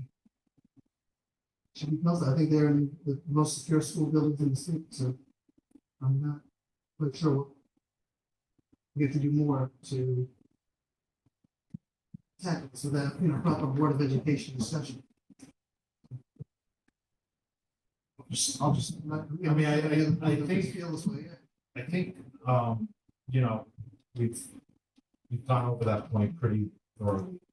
What I'll say is, at the end of the day, I'm more results oriented, and I'm happy with the result that I'm seeing.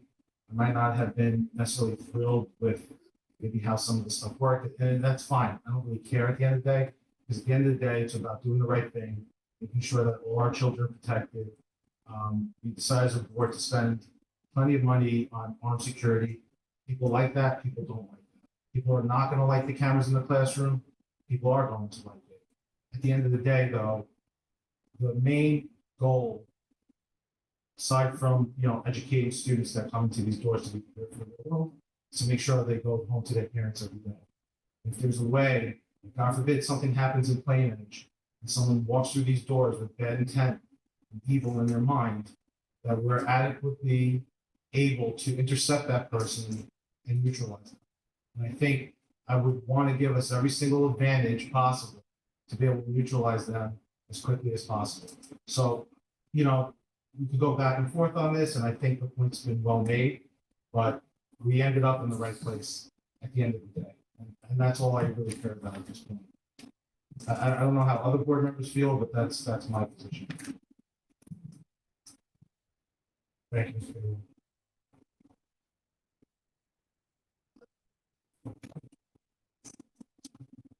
I'll see. I'm sorry. Oh, the policies. Yeah, it's all policy first.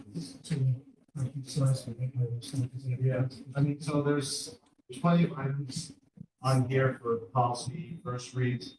Obviously, don't want to go through everything. I believe if people should have had enough time to review it on their own. If there's any questions or things that we want to discuss, I would say that now's the time to do that. If not, then like to move on to 15, so I'm just gonna pause for a second to see if anyone wants to talk about any of the policies. I'll take that as a no. Oh, sorry. I think it's important to note that at this point, the policies that we're working through still just to prove them, update them, make sure language is accurate. So, discussion or presentation number 15 is the 2025-26 school year Safe Schools Against Violence and Education Act process update. I turn that over to Dr. LaValle. Hello, can you hear me? Yeah, thank you. Yes, so process for Project Save every year. Obviously, Project Save has been around a while, since I think 2000. It's Safe Schools Against Violence, and it has certain provisions that include requirement of the district to develop and adopt a district level plan, building level plans, conduct trainings, conduct drills of different types, not just fire drills like back in the day, but lockdown drills, lockout drills, alternate scenarios. So that's really important, so people do know what to do in an emergency, typically after different situations and drills. We involve our police departments, fire departments, and debrief with the building level teams to see if we can do better in the future. One of the things that I would ask the board to do tonight, so we can meet the timeline requirements, is that we do have a district safety team that's comprised of various stakeholders of the district, and we need a board representative to serve this year on that team. So I would ask that first off that we get that, and then I'll give you the timeline. After you nominate that person, we would be meeting sometime pretty soon in June to review the district draft plan. The draft plan of the district plan is not as specific as the building plans. Building plans are very detailed. They're not for public consumption for a very good reason. You would not want a bad actor to get detailed information about the building, where electrical panels are, all kinds of other information, floor plans, things like that. So the district plan is more, 20,000 foot look. How are we organized? Who sits on the district safety team? What are our, drills and things like that is in the district plan. So we will meet to review that district plan, which is already being drafted by our facilities director and our buildings. We would then bring that plan, once we meet, to the July 1st meeting for a public hearing to discuss that in public. Then we would post it on our website for a 30-day comment period. And then in the August meeting, the board would vote to approve the plan. We would upload it to the state system, the SEC system, I think it is, where we upload the district plan. And then that would meet the September 1st deadline requirement. So I'd ask the board if they could nominate somebody to serve on the committee. Sorry. I think you're up. I think you missed it. Have to take a break. Was there a board member that was particularly interested in serving the role? I don't mind. Any objections to Mr. Garcia? Okay, I think we have. So Thank you, Mr. Garcia. we'll be reaching out to you, Mr. Garcia, to let you know, coordinate schedules, and we appreciate you serving with the support. My house alarm went off, so. All right, number 16. Number 16 is New York State Education Law, Section 2803, cell phones in the school update. An update, so I do know that New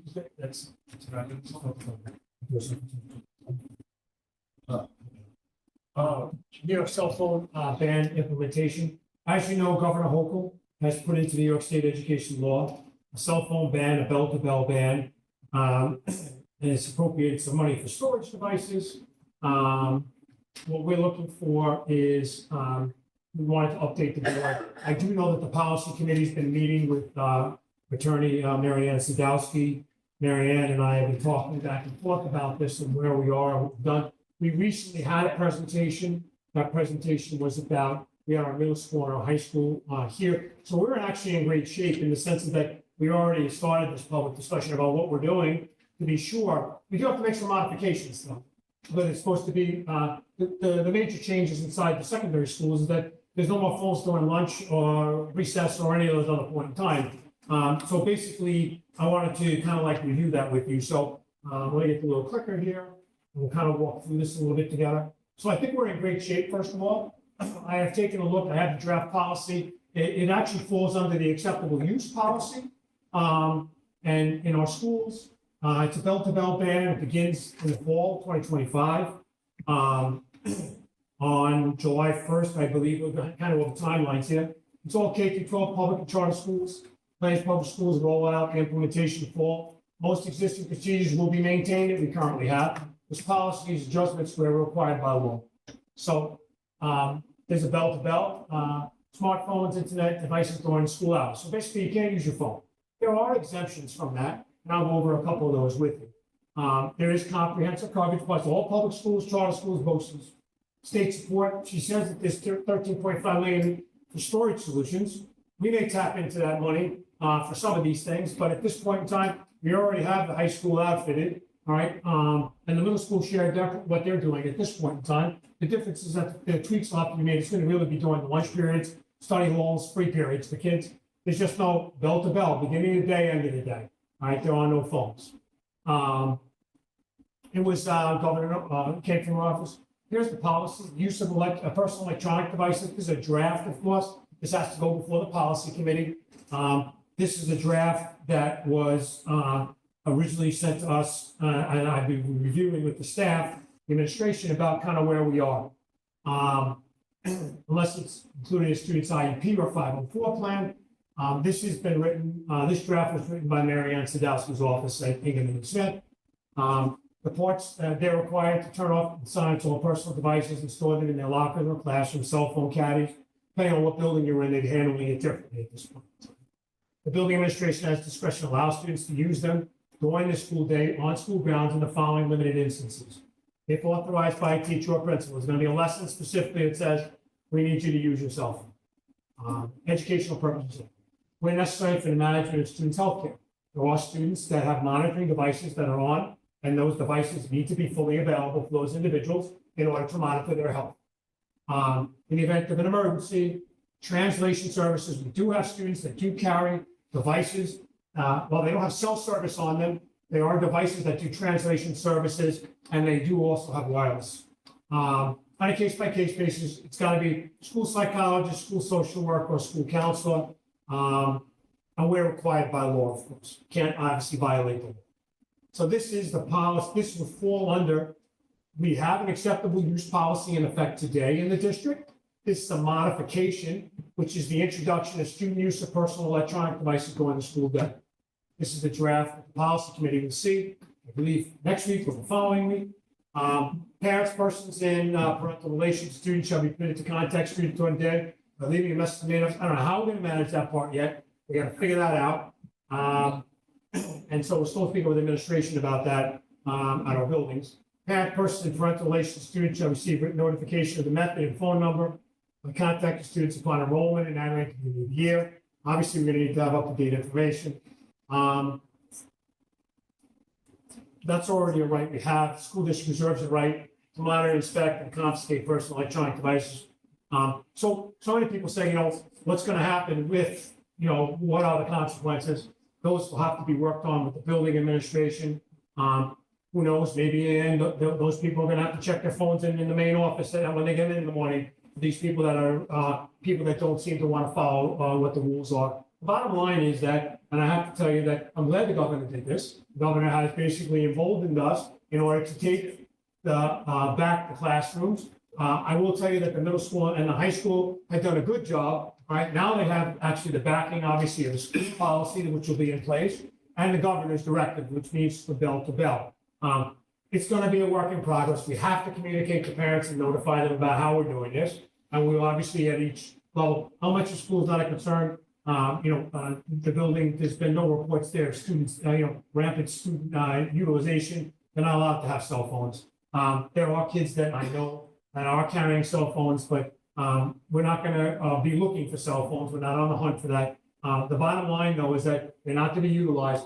And of course, the other things that we're gonna encounter, which we really need to start seriously start thinking about, are smart devices. So we gotta kind of start figuring that out, because now you're talking about, there are kids walking around that actually have cell phones that are on their wrist, like my Apple phone right here, the Apple Watch.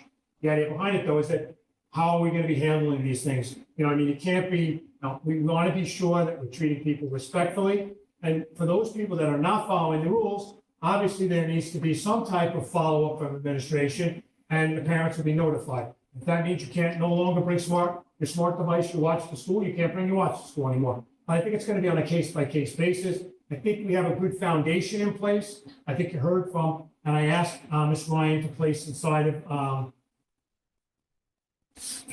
your board docs, the original presentation from the middle school and high school, which we spoke about earlier. Ms. Ryan, did we do that yet? Working on it still. It's okay. It will be there in the morning when you wake up. So if you want to refer back, it's also posted online. They'll be there tomorrow by midday, sorry. All right, the idea behind it, though, is that but I wanted to talk to the board a little bit about it. So these are our phone procedures. So I think it's important that we talk about this publicly. The high schools use a classroom cell phone caddies only at lunch and in the hallways. That's where they are now. All right, phones away from bell to bell except for lunch. If students actually have a phone, it's turned off, remains in their backpack. That's the elementary schools. New policy maintains some existing procedures with some minor adjustments. There's no use of storing lunch in the hallways in all buildings. Storage solutions, classroom caddies can be used. They may roll out into our middle school. I'm really more a fan of having them just keep them in their lockers and they don't come out unless, of course, there's something that need to be used for, to be honest with you.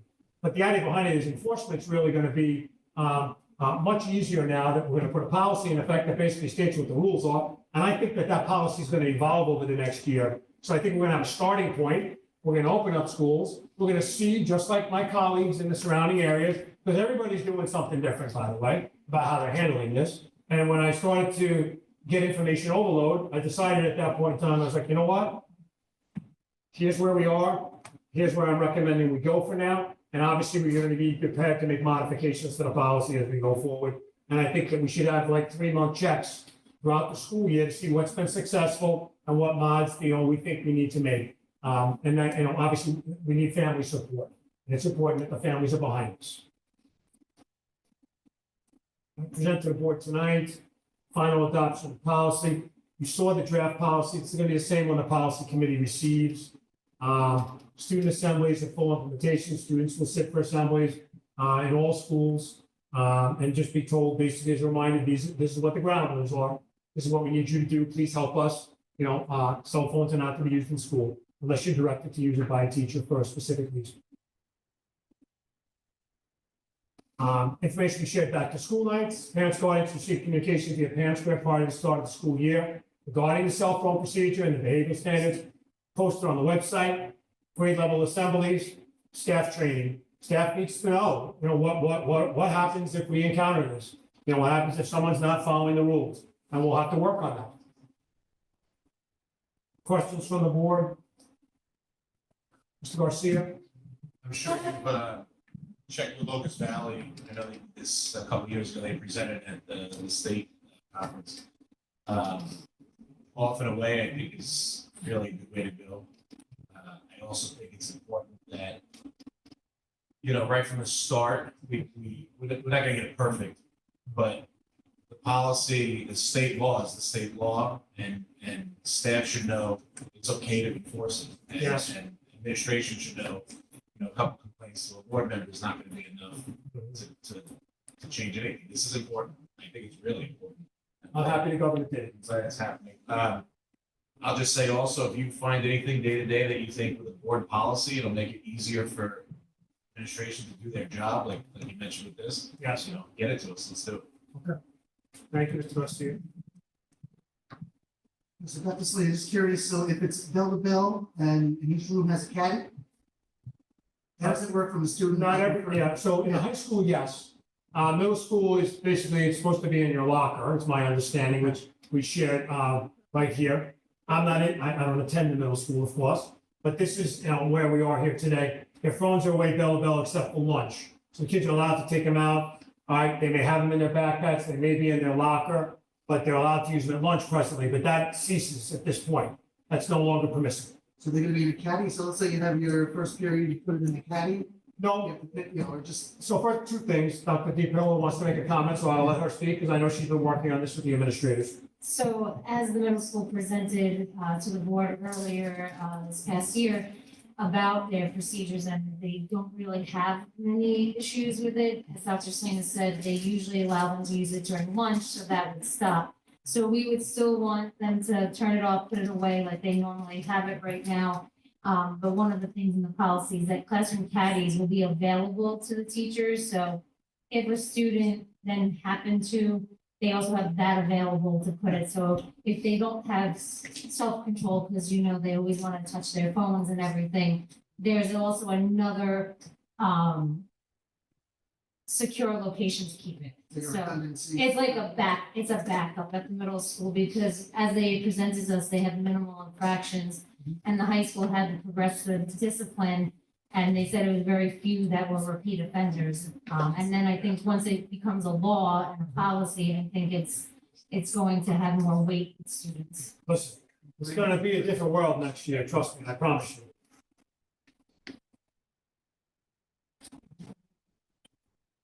Thank you.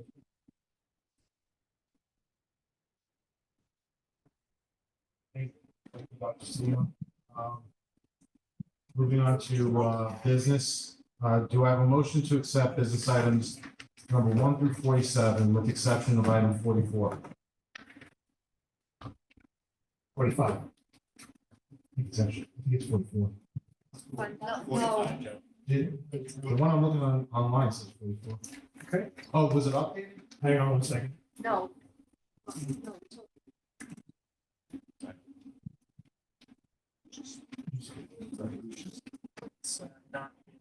Maybe you have.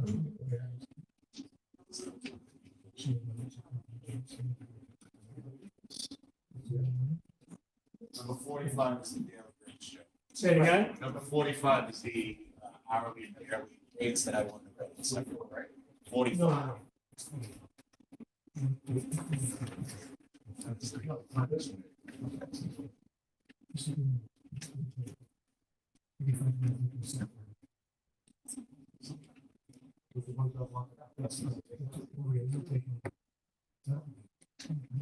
Oh,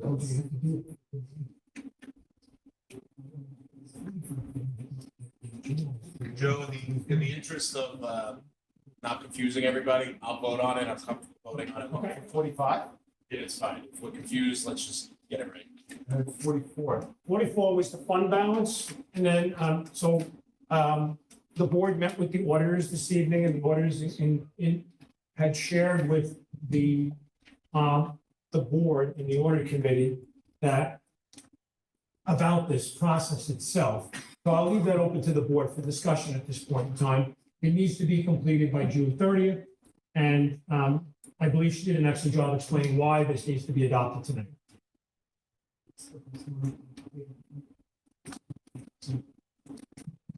Mr. Bailey, can you please, make a motion to table number 44? Do I have a motion to table, number 44? Do I have someone to second that? Sorry, No second motion, Phil. no second.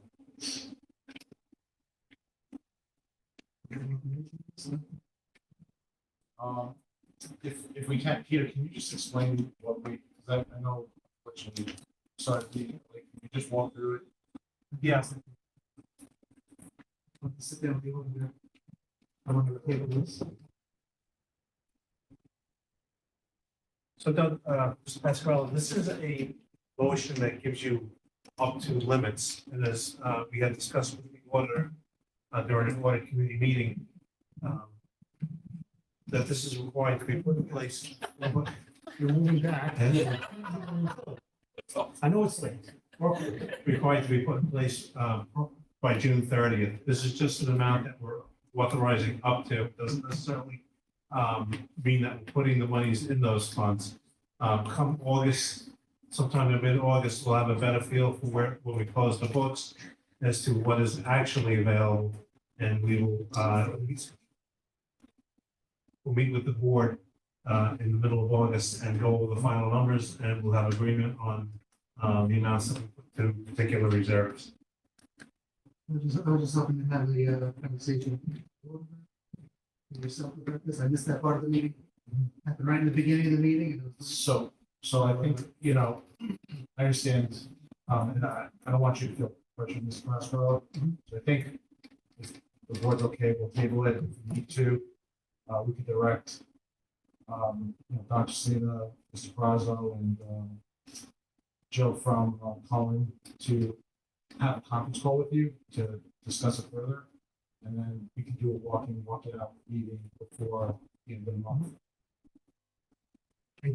I think the board should meet with the auditor to have the discussion as a whole, if that's okay, Mr. Rudy.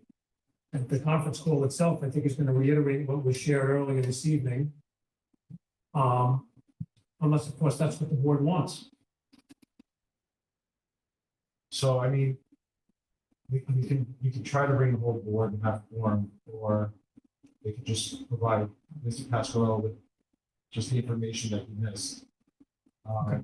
How, we're going to schedule another meeting to come together then in order to do this by June 30th? Yeah, to vote, yes, to vote on this one item, I guess we'll just run a special meeting and. Well, The motion failed the motion failed. There was no one that seconded the motion, so I don't want to get into a debate here. But no board member spoke in order to second the motion that was originally presented. So it can't move forward at this time in the state that it's in. Have a second.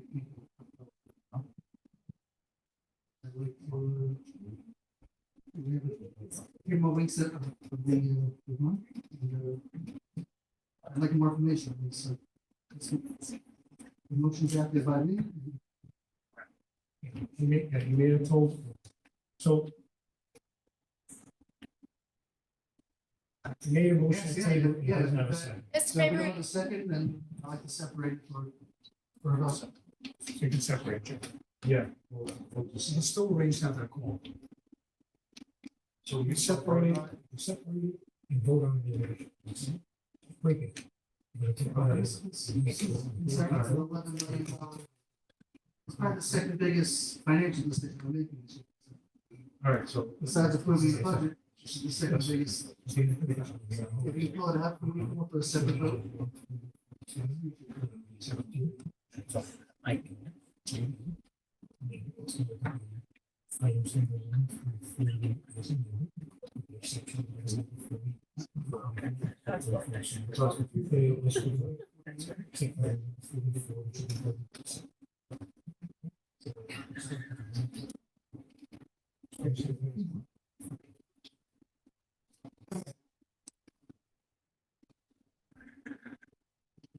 A motion to accept business items number 1 through 47, with the exception of item 44. Mr. Morrissey, second. Mr. Garcia, all in favor? Hold. Excuse me. At this time, I call from the floor. There are two amendments. The first amendment is addendum 3-1. We joined here this evening and I'm proud to announce Mr. Brian Sachs. Brian, could you stand up for a moment, please? Brian will be our next Director of Athletics, Physical Education and Health here in Plain Edge High School and Plain Edge School District, K through 12. We're very proud to have him. He currently is the Athletic Director in Riverhead Public Schools. And he's endorsed also by our President, Mr. Mark Passamonte, who brought us to our attention. And he said this would be an outstanding candidate for the district to consider, and I appreciate Mark's continued support. And I'd like to welcome you to the school district. The board will take action on your appointment, which will go in effect as of 7/16/2025. So I want to thank you for taking the time for interviewing with us. And we look forward to all the amazing things that you're going to do here in the school district for us. Thank you very much. Item number 48, non-line personnel. Resolved that the Planning Board of Education approves the agreements between July 1st, 2025, which have been discussed with the Board of Education executive session. The following are authorized personnel and authorizes the board president to execute the same. Assistant business administrator, transportation supervisor, school lunch manager, supervisor of learning, teaching, and assessments, administrative assistants, and human resources, 2 individuals, and school district auditor. And I would ask at this point in time to approve items number 1 through 48, including addendum 3-1, with the exception of item number 45, as amended. 44, as amended. Do I have a motion to accept items number 1 through 48, including the PAR addendum 3-1, with the exception of item number 44? Mr. Garcia, second. Ms. Versace, all in favor? Okay. All right, motion carried, all in favor. Item No, we're 44. voting on it. Voting on it. We're voting on item 44. Do I have a motion to accept item number 44? Mrs. Maggio, second. Mr. Paris, all in favor? 6 in favor, motion carried. Well, and anybody opposed? Opposed? Yeah, opposed. 6 in favor, 1 opposed, motion carried. If I could, Mr. President, I want to recognize someone who's been very patiently waiting here. All right, she wanted to hear her name called, but she is a new teacher that's joining us. All right, Ms. Catherine Petrus, thank you for being so patient and being with us tonight, and congratulations. You're on the patience of a saint. Thank you. Moving on to section 7, private drainage. Opportunity for board members to present on attendance, participation at school and or community events. Oh, sorry, Mr. Maggio. Okay, you can go first. Go ahead. Okay, me? You, okay. Well, as we talked about at the beginning of this meeting, I had the opportunity to go to Portland to watch the flag football team. And I know there was a lot of talk on social media this year about the JV team and like the team doubled this season. And there was so much talk, can't we get a JV team? And we can't, right? Because the schedules are planned and that couldn't happen that quickly.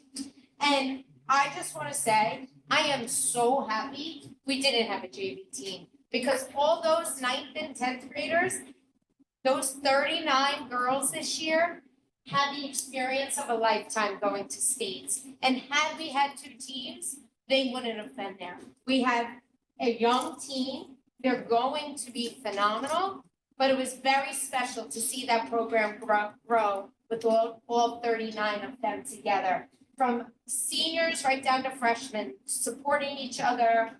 It was just a wonderful experience. I also it's been over 30 years since I played a varsity sport, and there wasn't a booster club for every sport. But I just want to take a minute to thank Liz Franks and Mikey Ponticello, because that booster club really did a fabulous job. They are having a booster club, and the coaches we have really do drive the program. And it is going to be tremendous. It already is, but I see the work that parents still do for their children, and it's phenomenal. And Dr. Celine, I just wanted to thank you again for taking that drive Saturday. I want to thank you for talking to the girls before the game. I know you're a dad of 2 girls, and girls' opportunities matter to you as much as anything else, and I thank you for that. Your relationship with your administration, your staff, the PFT, all the teachers, and all the families in this community make us, Plain Edge, the gold standard in education. And I just want to thank you. That really, seeing you stand there, I heard people behind me say, "There's Dr. Celine." I'm like, "He's not here." And I was like, "Oh, he's here." That was the 5:45 in the morning of last time. So that really, the kids, the girls spoke about it, the girls told me what you said to them, and I just want to say thank you. And then I'm just gonna, of course, the concerts were amazing, and I love doing what I do here, and I will continue to do that. But 7 years ago, when I took that oath to the United States Constitution, it was the greatest privilege of my life. And I just want to thank the families of Plain Edge for giving me your trust over these 7 years, pardon me, 7 years. And it was an honor to do what I did for 7 years for the children, parents, and teachers and administrators in this community. Thank you all. End of report. No.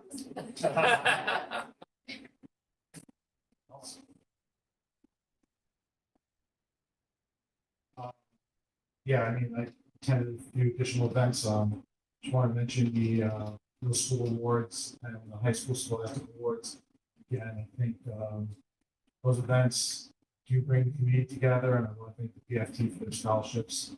Along with the PTA, I know a lot of work goes into that, especially the high school scholastic awards, decorations, everything that goes along with that. Mr. Wasserman from guidance, I know he heads that up. He did a spectacular job, so just want to thank them for all their hard work, because those are the types of events that I think kids will remember when they think back to the Plain Edge days. Anyone else? Okay.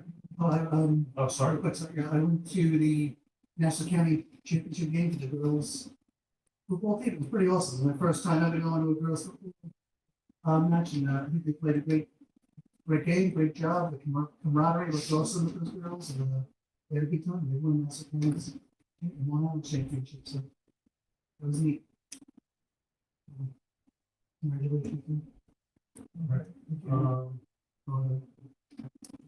Moving on to new business, I'm going to turn this over to Mr. Marcy. Sure, I'll keep in mind that it's a quarter to 12. At this point, we received some information from our own advocacy organization, also Substance Report Association, some other organizations regarding bill currently in the Senate and the Assembly that would mandate project labor agreements, but only for Nassau and Suffolk counties. Once again, Rhode Island seems to be targeted by one with laws that are poorly considered and in their current form, and that would continue to handcuff us and with it, give us more control of schools. Just question for Mr. Palazzo. Obviously, this will impact anything that doesn't go out to bid or be approved by January 1st. And given the sponsors who find that behind it, this seems going to pass. Just today, the Senate Education and Finance Committee did not into the rules. But from the business perspective, as our business official, you're quite well for this. We move this closer. Get 2 minutes. Yeah. So I've heard that this will drive up the cost of construction anywhere between 20 and 30%. This is requiring unions to bid on the job at union wages as opposed to prevailing wage. I'm not sure why they think it's only good for Nassau and Suffolk County, not the rest of the state. So I know there's pushback from the assistant superintendent's group on this in Albany. We're sending a letter to Albany opposing it. It's battle line open. Nassau County Superintendents also, and Suffolk County Superintendents both are opposed to it, and we did send letters on behalf of the association to the governor. And we can't understand why they're looking to punish them. Is there interest in the board as an action, just directing a letter of poison legislation in this part form? I don't see a problem. Before that. Especially if you drive. I'm happy to direct it. I don't think anybody wants to get. So, sure. I don't know that we need a motion for it, but we asked Mr. Morrissey to prepare a letter for us to review by email and vote on it